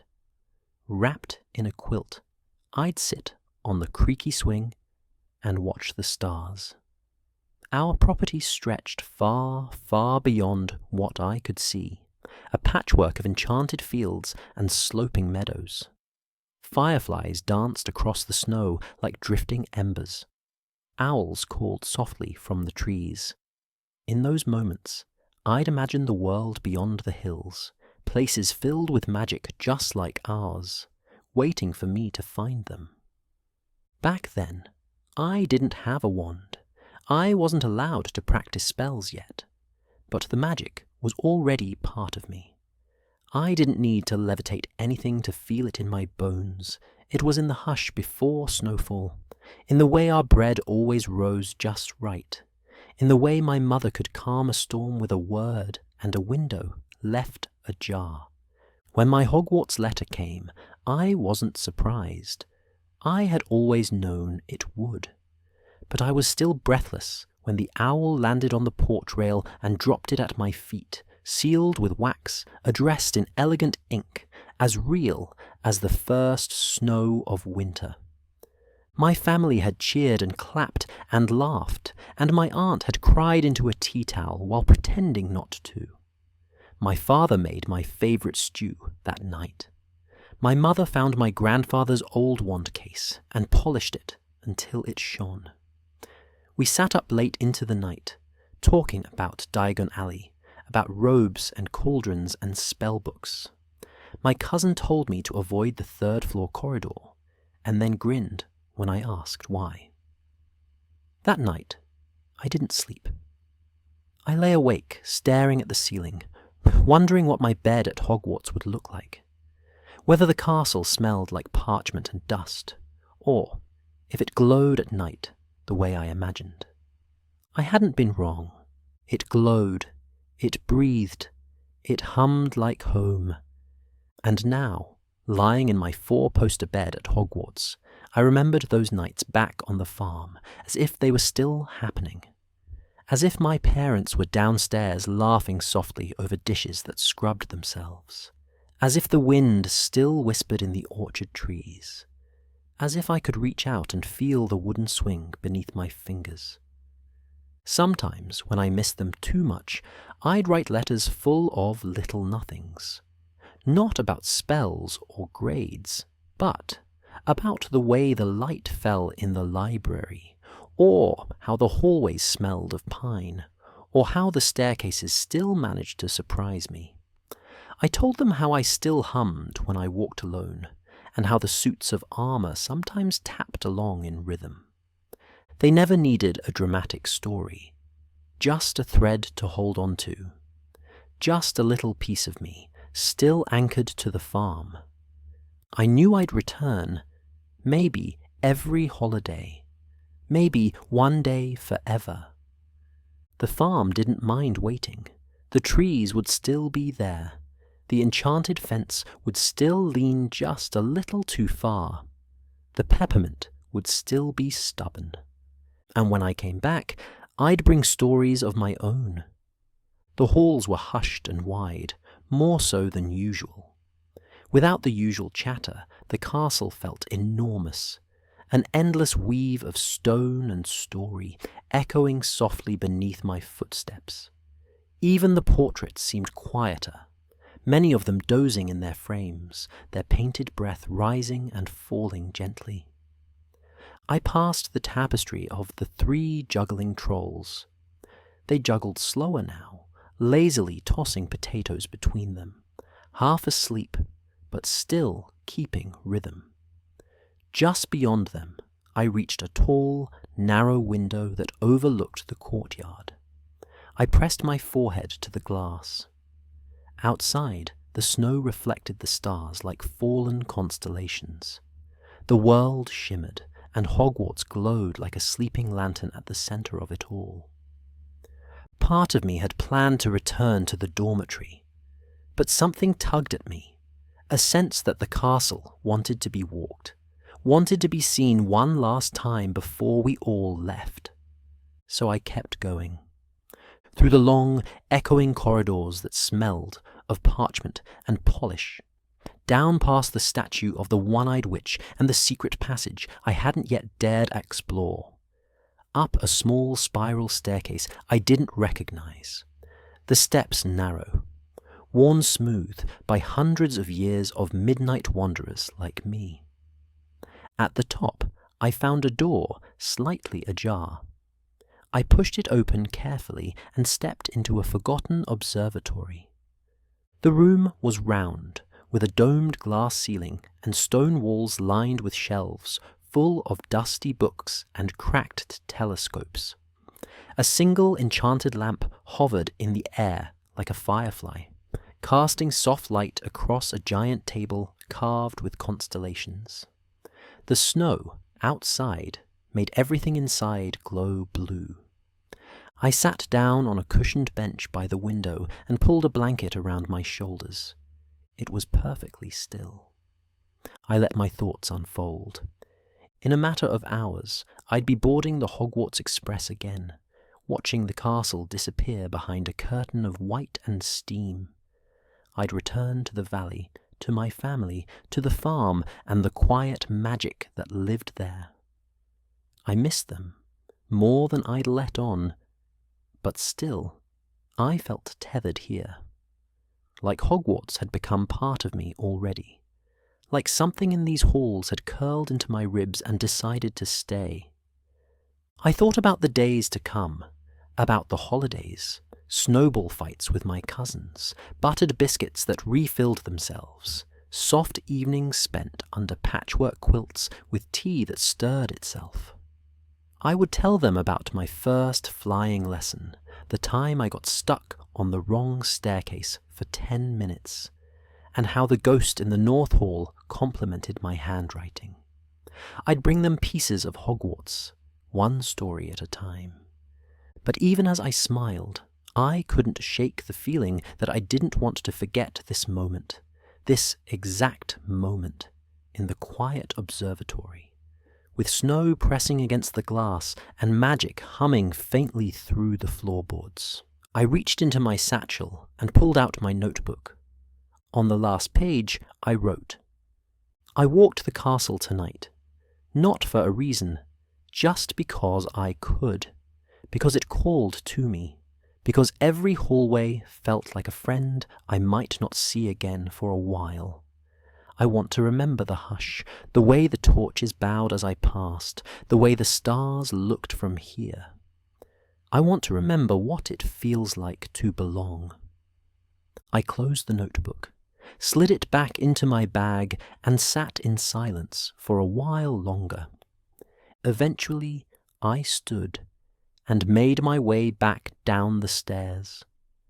The castle, kind as ever, lit the way for me. Torches flared gently to life as I passed. A tapestry rustled, as if waving. I even heard a soft yawn from a statue. I turned to look, but it stood still as stone. Back in the common room, only a few embers remained in the fireplace. The armchairs looked like sleeping creatures, and the windows were heavy with frost. I tiptoed across the rug and paused at the hearth. One last look, one last breath of the warm, bookish air. Then I climbed the dormitory stairs. My bed was already turned down. Whether by spell or elf or castle whim, I wasn't sure.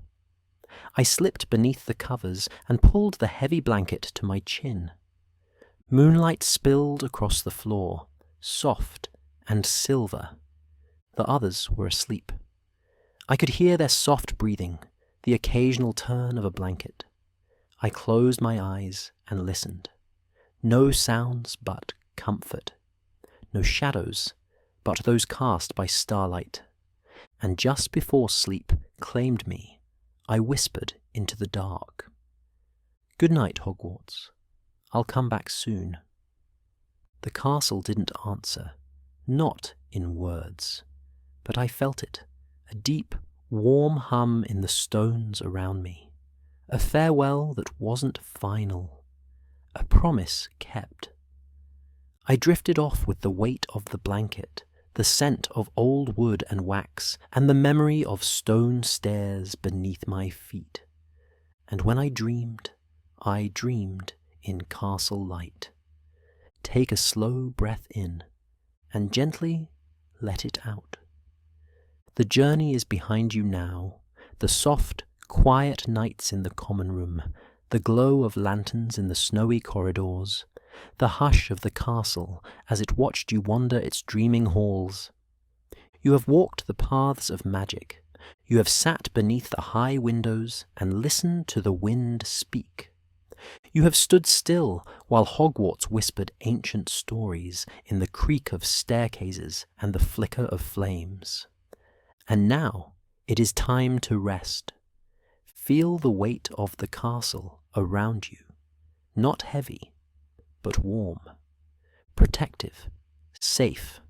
The walls remember you. The floor knows your steps. Even the windows have watched you grow. This place is not just a school.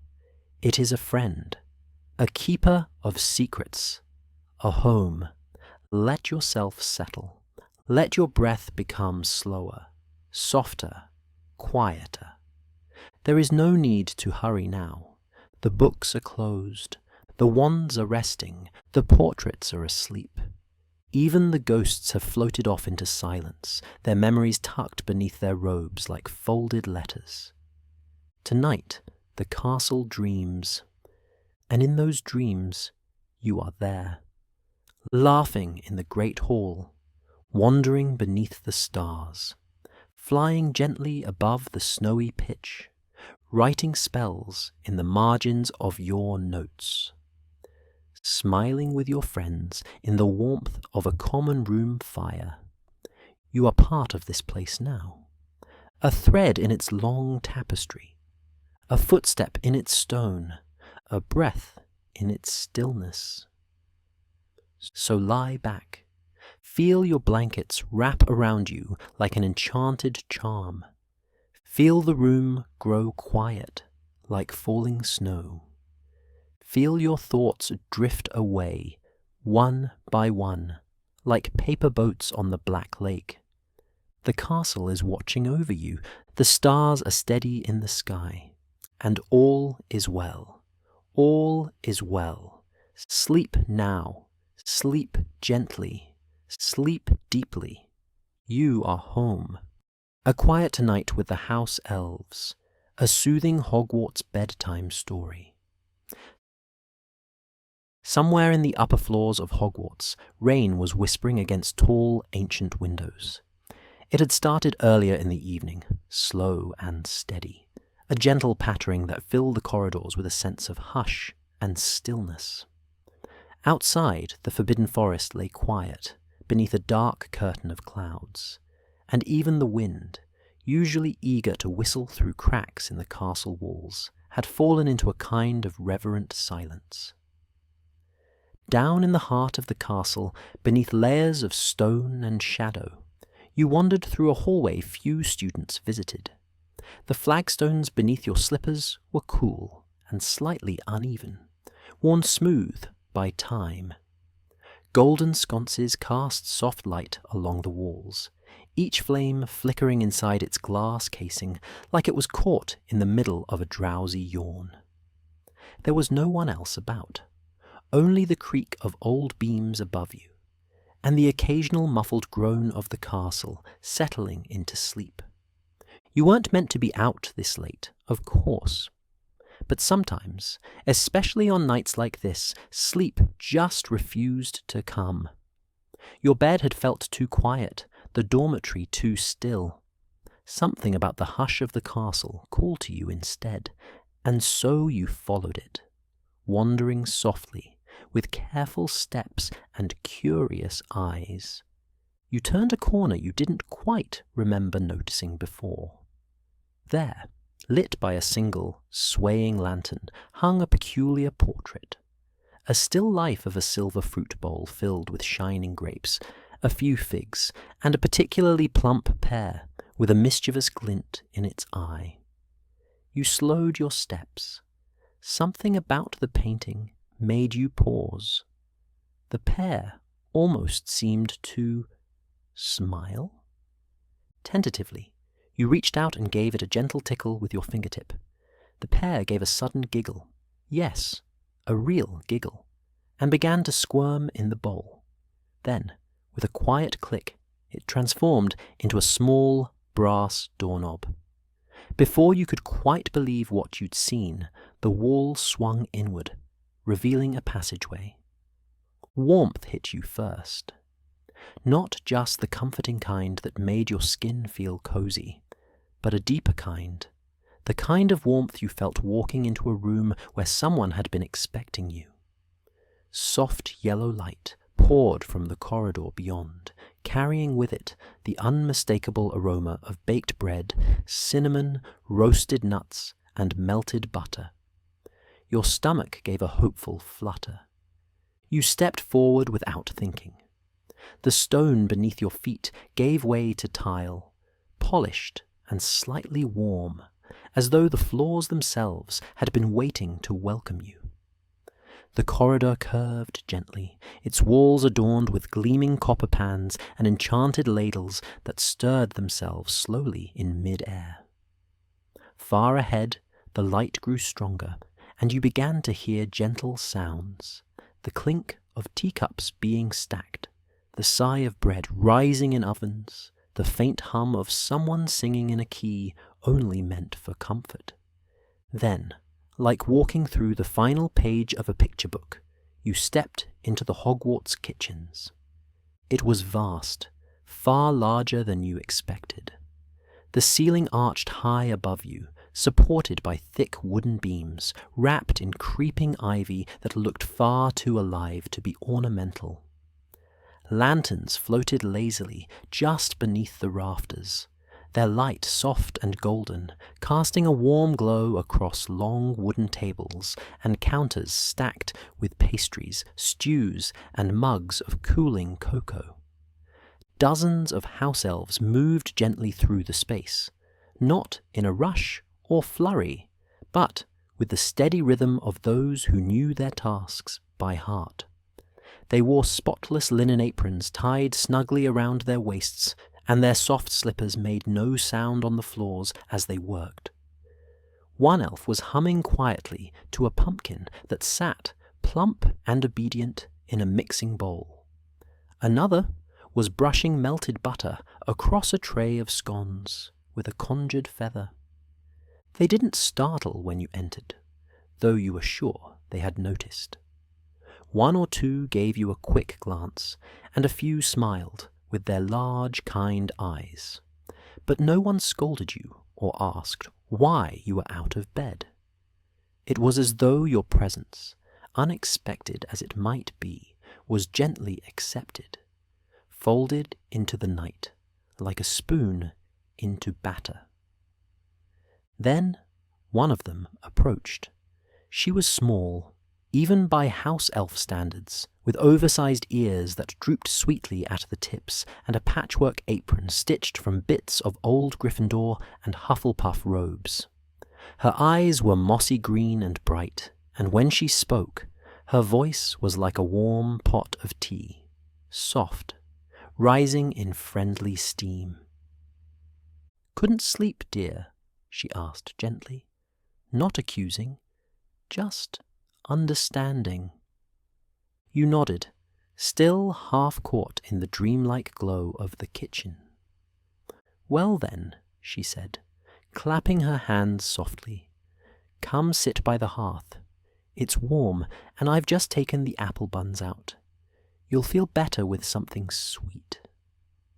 You followed her across the room, weaving between house-elves quietly folding linens, stirring sauces, and chopping enchanted herbs that arranged themselves in neat little piles. The air smelled of cloves and honey, and the faint, earthy scent of fresh herbs hanging in bundles from the ceiling. At the far end of the kitchen was a great brick hearth, wide enough for 3 cauldrons to sit side by side inside it. A merry fire crackled within, casting golden shadows along the stone walls and flickering over old iron kettles and copper teapots. In front of it, someone had laid a plump armchair draped in a cozy, worn tartan blanket. It looked like it had been waiting just for you. You sank into it gratefully. The warmth curled around you at once, comforting and old, like the embrace of a favourite sweater, or the scent of a familiar cupboard. The house elf reappeared a moment later with a steaming mug of cocoa, its surface swirling with soft blue wisps of enchanted whipped cream, and a small plate with 2 freshly baked apple buns, dusted in sugar. You murmured your thanks, and she gave a pleased nod. "We'll keep things quiet," she said kindly. "You just rest." As she padded off to rejoin her fellows, you leaned back and let your eyes wander across the room. The house elves moved like dancers, each one tuned to the rhythm of the others. One placed spoons into drawers that closed themselves with soft clicks. Another levitated a dish towel to gently polish a floating teapot. Somewhere near the far wall, a group of elves was whispering jokes to one another over a tray of tiny treacle tarts, giggling quietly, as though trying not to wake a sleeping house. It was like watching the dream of a kitchen, the one kitchens aspired to be. Efficient? Yes, but more than that. Full of care, of memory, of home. You took a bite of the apple bun. It was warm and soft, with hints of cinnamon and something almost lemony, bright and gentle at once. The cocoa tasted like melted starlight and sleep. The fire crackled again, louder this time, and you let your eyes half close, lulled by the sounds around you. The gentle creak of wooden beams, the soft hiss of something simmering, the rhythm of knife against cutting board, all of it a lullaby in disguise. As the warmth of the fire curled deeper into your chest, you watched the little kitchen world continue its gentle dance. Nothing rushed, nothing loud, just peace and quiet purpose, and the feeling that, here beneath the castle, something was always keeping watch, something kind and warm and very, very old. You didn't know it yet, but the night had only just begun. The fire cast long golden shapes that swayed softly across the stone floor. Every so often, one of the logs shifted with a small sigh, releasing a quiet crackle of sparks.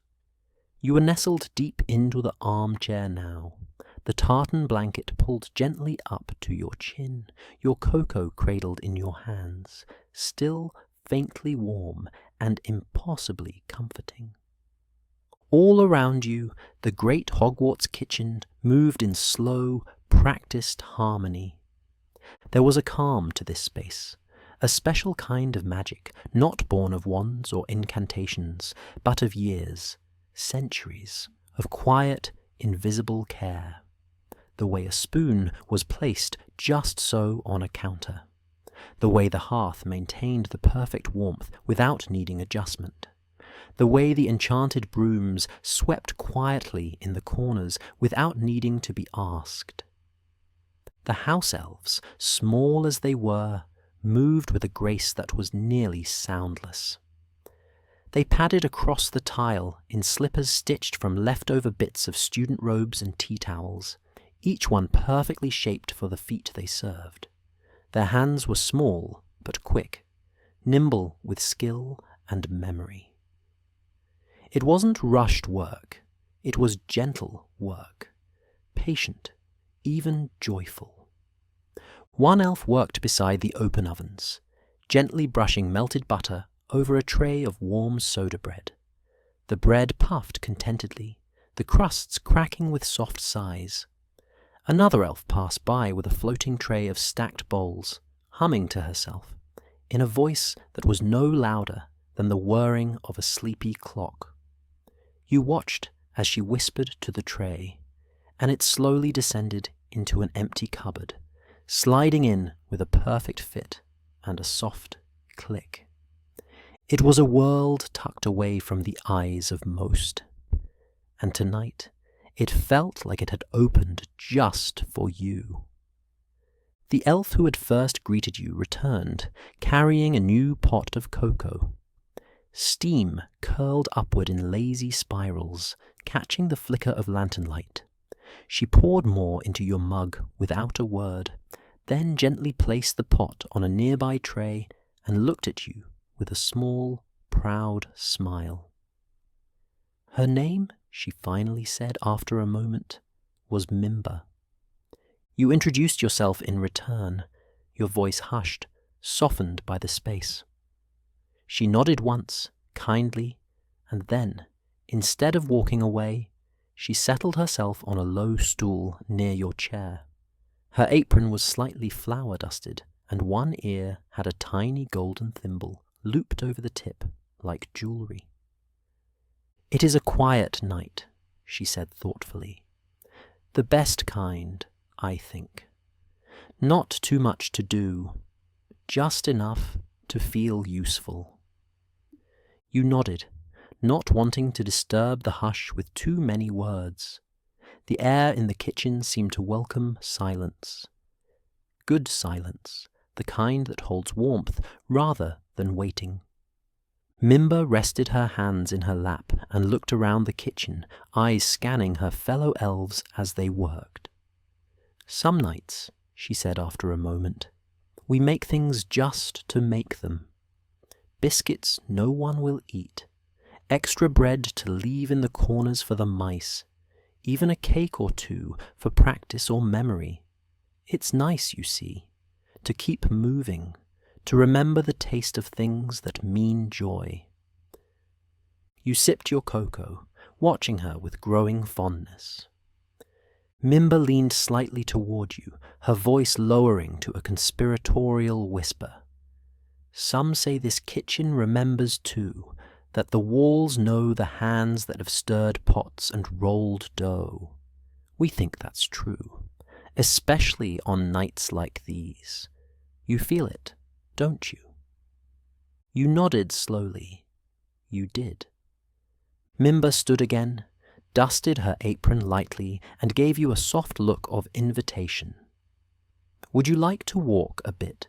she asked. "You don't have to. But we've only just finished the fruit sorting, and it's rather nice to see what's been growing in the enchanted orchard this week." Curious and comforted, you rose from the chair and stretched gently beneath the blanket. The heat from the fire had settled into your limbs, loosening everything that had been tight or tired before. The kitchen's warmth followed you as Mimba led you across the flagstone floor and deeper into the room. She took you behind one of the larger counters, so tall it nearly blocked your view, and down a short side passage that opened into a smaller, adjacent room. Here, the light was dimmer, more golden than yellow, and there were baskets stacked high with fruits and vegetables, some familiar, and others not quite. One basket held shiny apples that sparkled slightly under the light, as though lightly dusted with frost. Another was filled with soft orange pears that gave off a calming scent like chamomile and cedarwood. There were tiny plums that floated a few inches above their basket, lazily spinning in mid-air, and fat strawberries that whispered a soft lullaby when Mimba brushed her hand past them. "The orchard adjusts itself to the seasons," she explained softly, "and to the mood of the castle. After a particularly difficult week, we usually find soothing fruits, things with warmth, things with sleepiness in them." She offered you a small, purple plum. You took it gently. It was cool and soft, and when you took a small bite, the flavor bloomed instantly, sweet and deep, like honey with a memory folded into it. It melted away like a dream you barely remembered having. "I like that one," Mimba said, watching your expression. "Those grow after exams, or after a long winter." You walked together through the sorting room, past racks of spices and bundles of dried herbs tied with ribbon. A chalkboard near the doorway listed the week's meals in soft, swirly handwriting. Tuesday breakfast, porridge with brown sugar, charmed toast, plum jam. Tuesday supper, roasted squash with nutmeg and sage, treacle tart, custard tea. It made you smile, knowing the quiet care that went into every bite served above in the great hall. All of it planned and prepared down here by small hands, big hearts, and magic older than most would guess. Mimba guided you back into the main kitchen, where the pace had slowed even further. Some of the elves had finished for the night and were sitting together on cushions near the back, sipping tiny mugs of warm milk and chatting in low tones. A few others were still tidying, one elf guiding a trail of soapy bubbles as they danced up and into a sink, another rolling clean dishcloths into perfect little bundles. You were led back to your cozy seat, the fire now low and golden, casting flickering shadows across the stone floor. Another blanket had been draped over the arm of the chair, this one patchworked with faded crests from all 4 houses, lovingly stitched together like a memory. You sank into the chair again, sleep starting to wrap around the edges of your awareness like warm fog. Mimba tucked the blanket around you with a careful touch and placed a fresh apple bun on a small napkin beside your cup. "We don't get many visitors," she said, not sounding sad, just thoughtful. "But it's nice when someone sees what we do, what we've always done." You nodded, the words catching softly in your throat. Your eyes were heavy now, and the scent of the kitchen, the cinnamon, the clove, the low burn of the hearth lulled you further still. Mimba gave a small bow and returned to her stool, sipping from her mug, watching the fire as the other elves settled in around her. Outside the kitchen's hidden walls, the castle slept on. But here, in the quiet hum of warmth and care, you were more than welcome. You were home. The hours passed in a way that didn't feel like passing at all, more like a quiet floating, as though time itself had curled up on a nearby cushion and fallen asleep. The kitchen's warmth remained steady, cradling you in soft light and deeper quiet.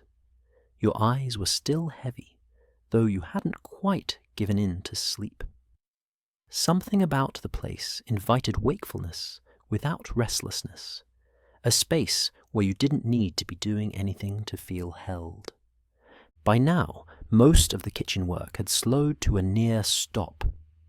The last of the dishes had been dried and stacked. The enchanted ladles had retired to their wall hooks with content little spins. Even the magical brooms had swept themselves into the far corner and leaned against the stone, as though preparing for their own well-earned nap. And that's when you noticed it. The shift.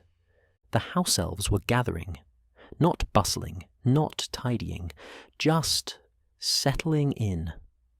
A few had moved the smaller tables into a circular shape near the hearth, pushing chairs together and laying out cushions.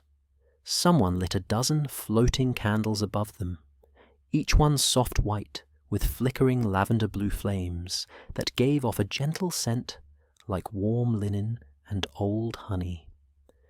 Mimba returned, carrying a polished teapot shaped like a curled-up kneesel, steam curling from its spout in slow, sleepy ribbons. She poured tea into tiny, mismatched cups, some chipped at the rim, some painted with fading flowers or smiling toads. There were no saucers, no sugar spoons, nothing precise. And yet, it was all perfectly right. When you shifted in your chair to watch more closely, Mimba noticed. "You're welcome to come nearer, if you like," she said. "We share stories most nights, after the work is done. It helps us rest." You hesitated, then nodded. Something about her voice, so kind, so unassuming, made the invitation feel like something much older than words, like you were being welcomed into something ancient and important, but also cozy, familiar, like a bedtime story told to you under the same blanket, night after night. You padded over slowly, still wrapped in your patchwork quilt, and settled cross-legged on a cushion beside Mimba. The stone beneath you was warm. Someone handed you a tiny cup of tea. No questions, no ceremony, just an offering, gently made and gently received. The tea was warm, floral, and barely sweet. A flavor like chamomile and something older. Something that made your shoulders sink lower without you realizing it. The candles hovered just above the group, their light softening the lines in the stone walls and casting the elves' faces in gentle gold. They didn't speak at first, just sipped, rested. The moment didn't ask to be filled. Then, one elf, older, with silvery whiskers curling from his ears and a dark red apron stitched with moons and mushrooms, cleared his throat quietly. "This one," he began, his voice as creaky and smooth as polished wood, "is about the time the castle played a joke on the pickles." You blinked. Mimba smiled. "It was the start of spring," the old elf continued. "The students were away for the Easter holiday, and the castle was bored. It happens now and again. When the children are gone and the rooms go quiet, the stones themselves get itchy. So the castle, it played." A few elves giggled softly. "Well, it started in the pantry," he said. "We had just enchanted the pickled onions to jar themselves for storage. A good system, really. Each one hops in when it's ready, pop, lid seals, and it's done. But that day, the castle decided the lids should all unscrew themselves and roll away." More giggles now. "We chased rolling jar lids through half the kitchen and into the broom closet. Every time we got close, the jars burped at us and hopped off the shelves. Even you couldn't help smiling. We finally tricked the castle by singing it a lullaby. It likes music, you know. And only then did the lids stop rolling long enough for us to seal them again." He took a long, satisfied sip of his tea, clearly proud. "The pickles were sour about it for days," he added, nodding solemnly. There was a soft wave of laughter around the circle. Nothing loud, just a breathy, sparkling warmth that rolled like steam off the fire. Another elf, this one younger, and wearing 2 socks that didn't match, one striped like a badger's tail, the other knitted from soft lavender yarn, raised her hand hesitantly. "I know one," she said. "Not funny, really. Just quiet. My mum told it to me." Everyone turned toward her gently. No rush, no expectation. "It's about the candle that never goes out," she said, looking down into her cup. "There's one in the back corridor behind the statue of the sleeping dragon, down past the tapestry with the flying sheep. It's been burning for hundreds of years." A pause. "They say it was lit by Helga Hufflepuff herself for the House-Elves, so they would always have a little light, even in the darkest part of the castle. It never needs wax, it never flickers, just burns steady." Another pause. Her voice softened further. "They say it only goes out when the castle is truly empty, and no one knows what that would feel like." The circle was still for a long moment. Not in sadness, but in something quieter. Something like reverence. Your eyes drifted to the fire, now glowing in its late-night golds and oranges, and imagined the little candle burning in the hidden corridor. Steadfast, hidden, loyal. Mimba leaned close and whispered, "We check on it sometimes, just to make sure." You nodded, but said nothing. The tea had warmed your hands and your middle. Your shoulders had fully relaxed. The fire cracked softly. A third elf began to hum, a low, gentle tune that felt like waves on a lake. Others joined in softly, no words, just sounds. The tune was not familiar to you, but it felt like it had always existed, like it had been waiting to find you. You let your head rest against the cushion behind you. The ceiling above the hearth rose high, with wooden beams that curved like the ribs of a ship. In the warm flicker of candlelight, they looked almost like branches, stretching upward into shadow. A small enchanted pastry floated by, a little sugar moon with golden crust, before gently dropping into a plate near the tea tray. The kitchen was still alive, still aware, but nothing hurried, nothing asked. Another story was told, this one about a ghost who used to sneak into the kitchen at night, looking for jam. Then another, about a teapot that could predict the weather if you listened closely to its whistle. Each tale was offered like a gift, and each was met with warmth or smiles, or the kind of soft sigh that comes just before sleep. You weren't sure how long you sat there, wrapped in that circle of candlelight and cocoa, but eventually Mimba reached for your cup with her small hands and smiled. "Best not to drift off on the stone," she said gently. "Your cot is nearly ready." You blinked, and the room returned, still glowing, still gentle. You stood slowly, limbs now heavy in the best way. Sleep tugged at your eyes with soft, insistent fingers.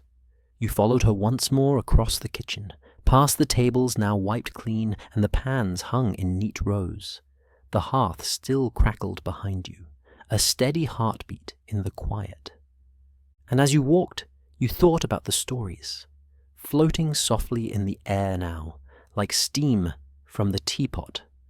Stories of pickles and candles and ghosts and jam, simple things, true things, the kind that stay with you long after the fire dies down.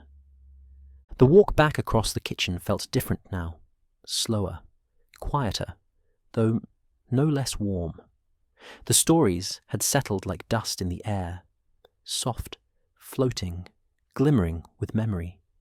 You were filled with a deep, pleasant tiredness, not the kind that overwhelms or drags you down, but the kind that folds you inward, like a blanket. The kind that lets you know you're exactly where you're meant to be. The fire behind you was still gently burning, though its tallest flames had softened into embers and slow dancing golds. The circle of elves had gradually dispersed. Some returned to their little nooks to tidy this or that, and others simply stretched out on nearby cushions, heads resting on folded aprons, hands tucked beneath cheeks like children after a long day of play. Mimba walked beside you, her small steps careful and quiet. She didn't say much.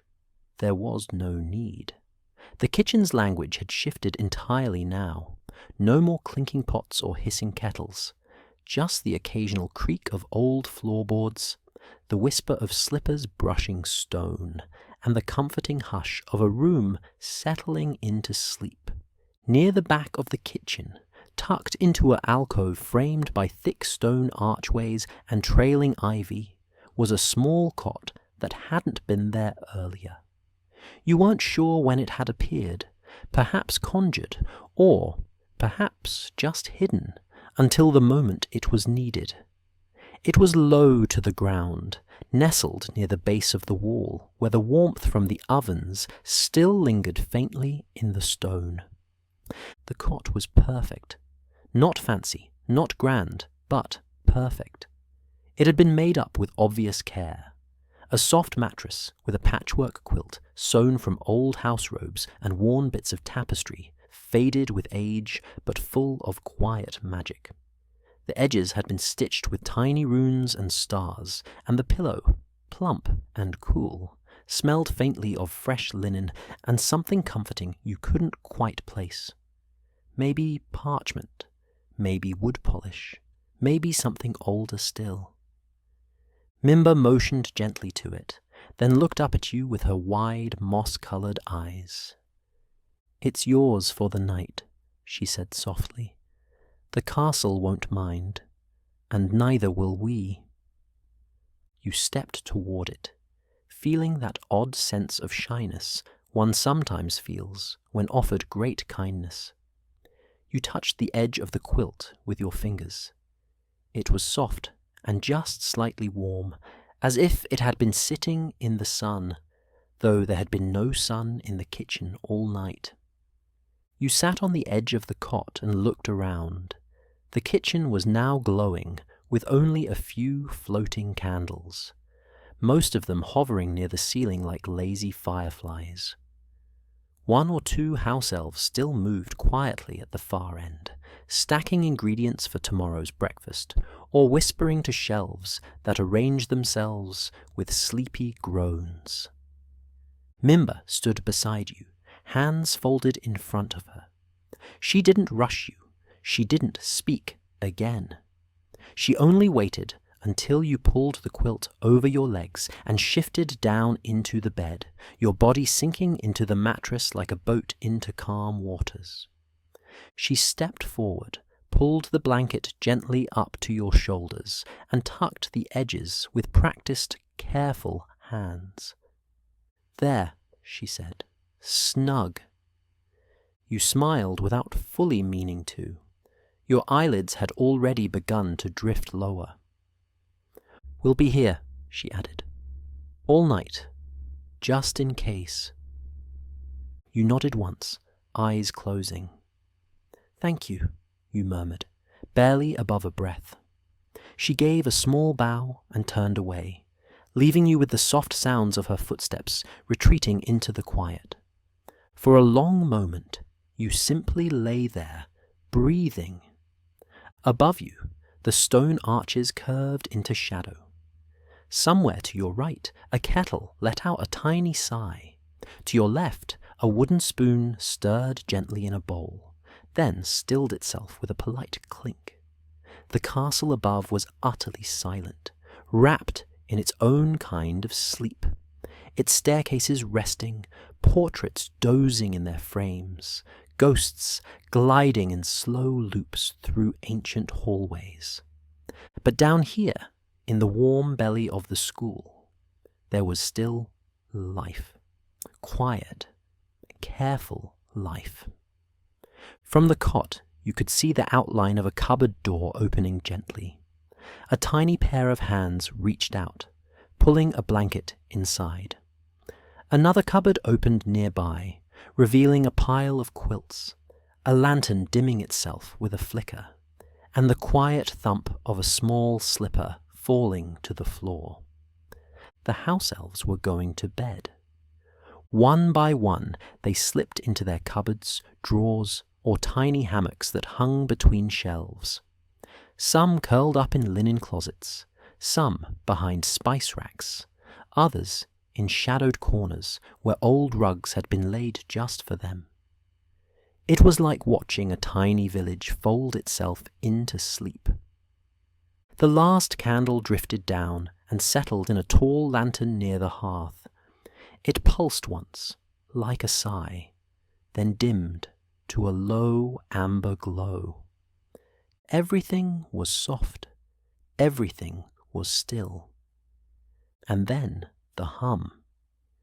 It started low, so low you almost didn't notice. A vibration in the walls, not quite a sound, more a feeling, like the castle itself had exhaled. You'd felt it before, in the common room, in the library, even in the astronomy tower when the wind was right.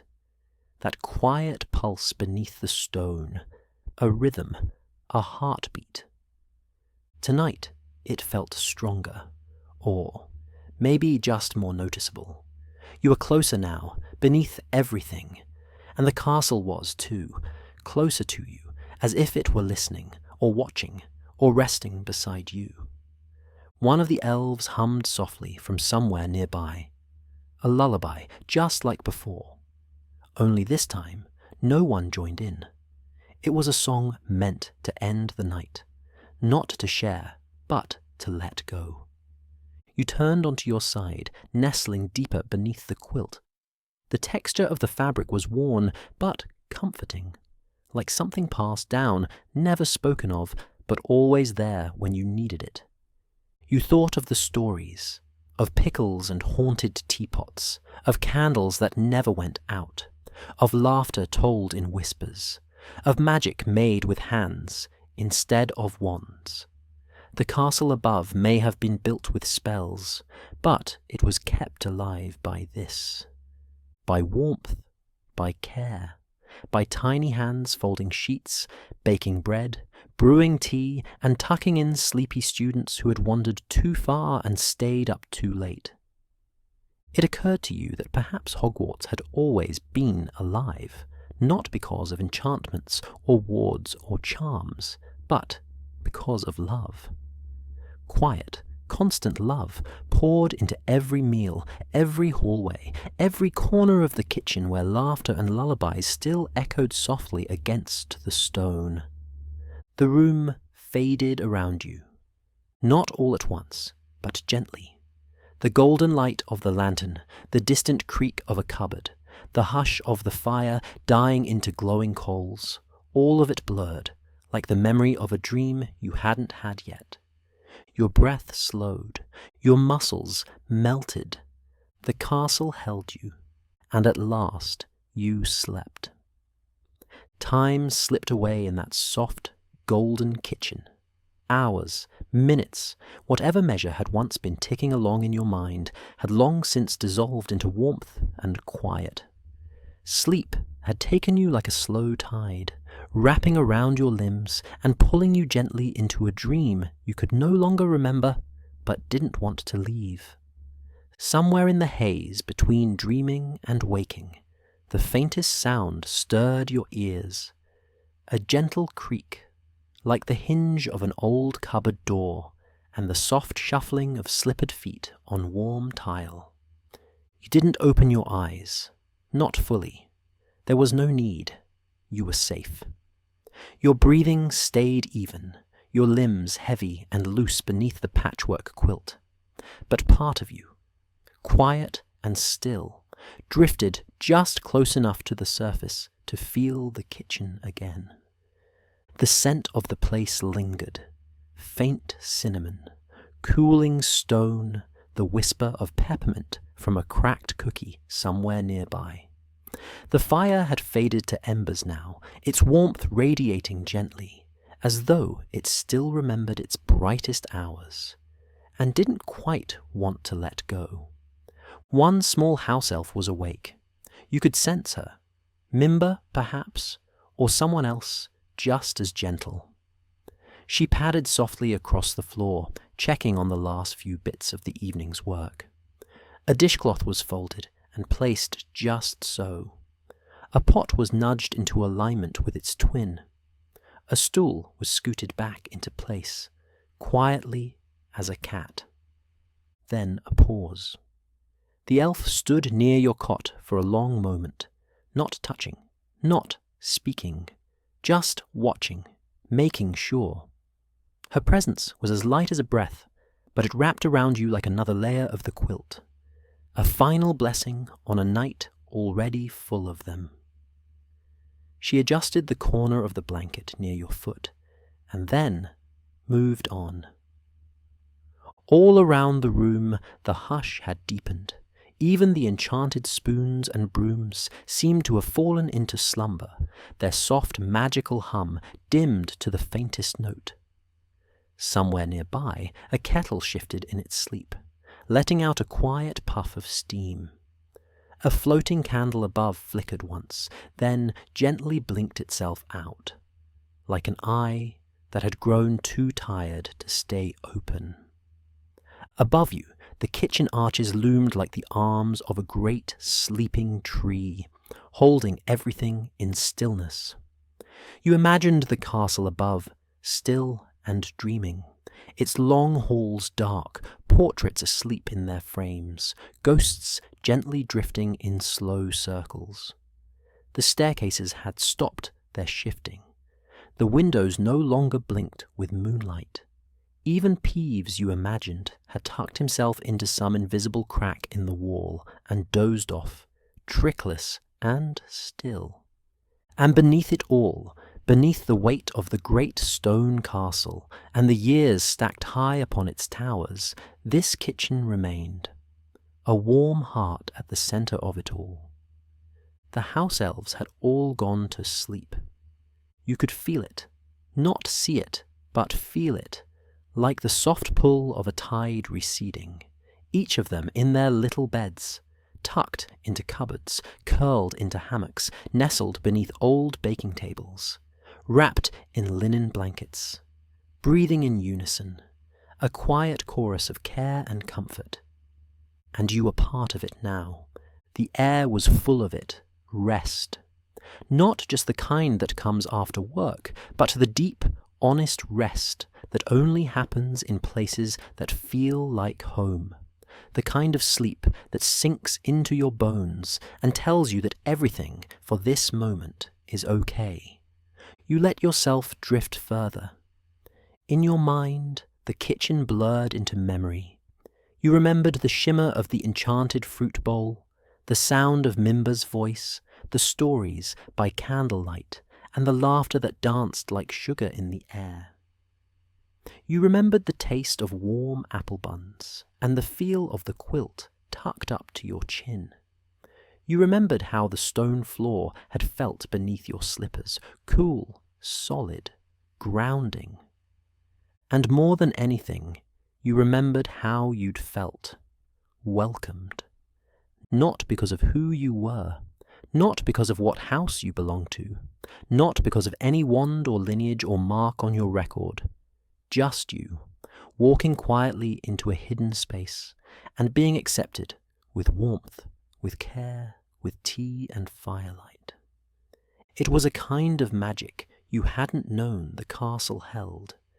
And maybe, just maybe, this was one of its oldest enchantments. The Hogwarts kitchens had always been there, from the first brick to the last pie crust. While students had come and gone, laughed and cried, triumphed and failed, this place had remained, constant, comforting, kind. The stories whispered over tea, the lullabies sung without words, the meals prepared for children too tired to notice the hands that made them. It was a magic of quiet service, of devotion, of love in a language that didn't need spelling. You felt it now more than ever. It settled into you like warmth from the hearth, and you knew, without being told, that this night would live with you for a very long time. It would become one of those memories that surfaced only in the softest moments, perhaps years from now, on a rainy night, when the wind tapped at your window and the scent of cinnamon crept through the halls of your own home. Then, just as your thoughts began to scatter like leaves across a quiet forest floor, you felt something else. The kitchen was changing, not in a grand way, not like the castle's staircases or vanishing rooms, but in the smallest, softest way. The way the temperature dropped half a degree, the way the shadows moved just slightly, the way the silence deepened and turned inward, Morning wasn't here yet, not quite. But the castle knew, and the kitchen knew, the change was coming. Outside the walls, the first stirrings of pre-dawn were beginning. Not light, not yet, but the subtle winding up of the world. An owl cooed somewhere near the owlery, a breeze whispered past high-shuttered windows, and far above, in the upper floors, the dream murmurs of sleeping students shifted beneath their covers. But down here, there was still time, still space, still quiet. The last floating candle dimmed itself with a final flicker. The hearth let out a long, gentle breath and settled into a slow burn. Your cot seemed to sink even further into the floor, grounding you as your breathing slowed again. You were more asleep than awake now. Thoughts were no longer thoughts, but drifting images. The giggling pear painting, the whispering strawberries. A warm voice telling a story about enchanted pickles. The sound of a spoon resting itself gently in a cup.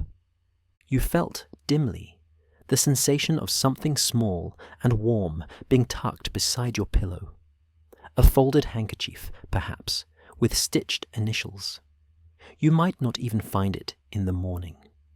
But you would know it had been left there, and that it meant something. The final sounds faded. The world, at last, went still. You breathed. The castle breathed. And the kitchen, the quiet heart of it all, held you gently, like a story softly ending itself before the dream began.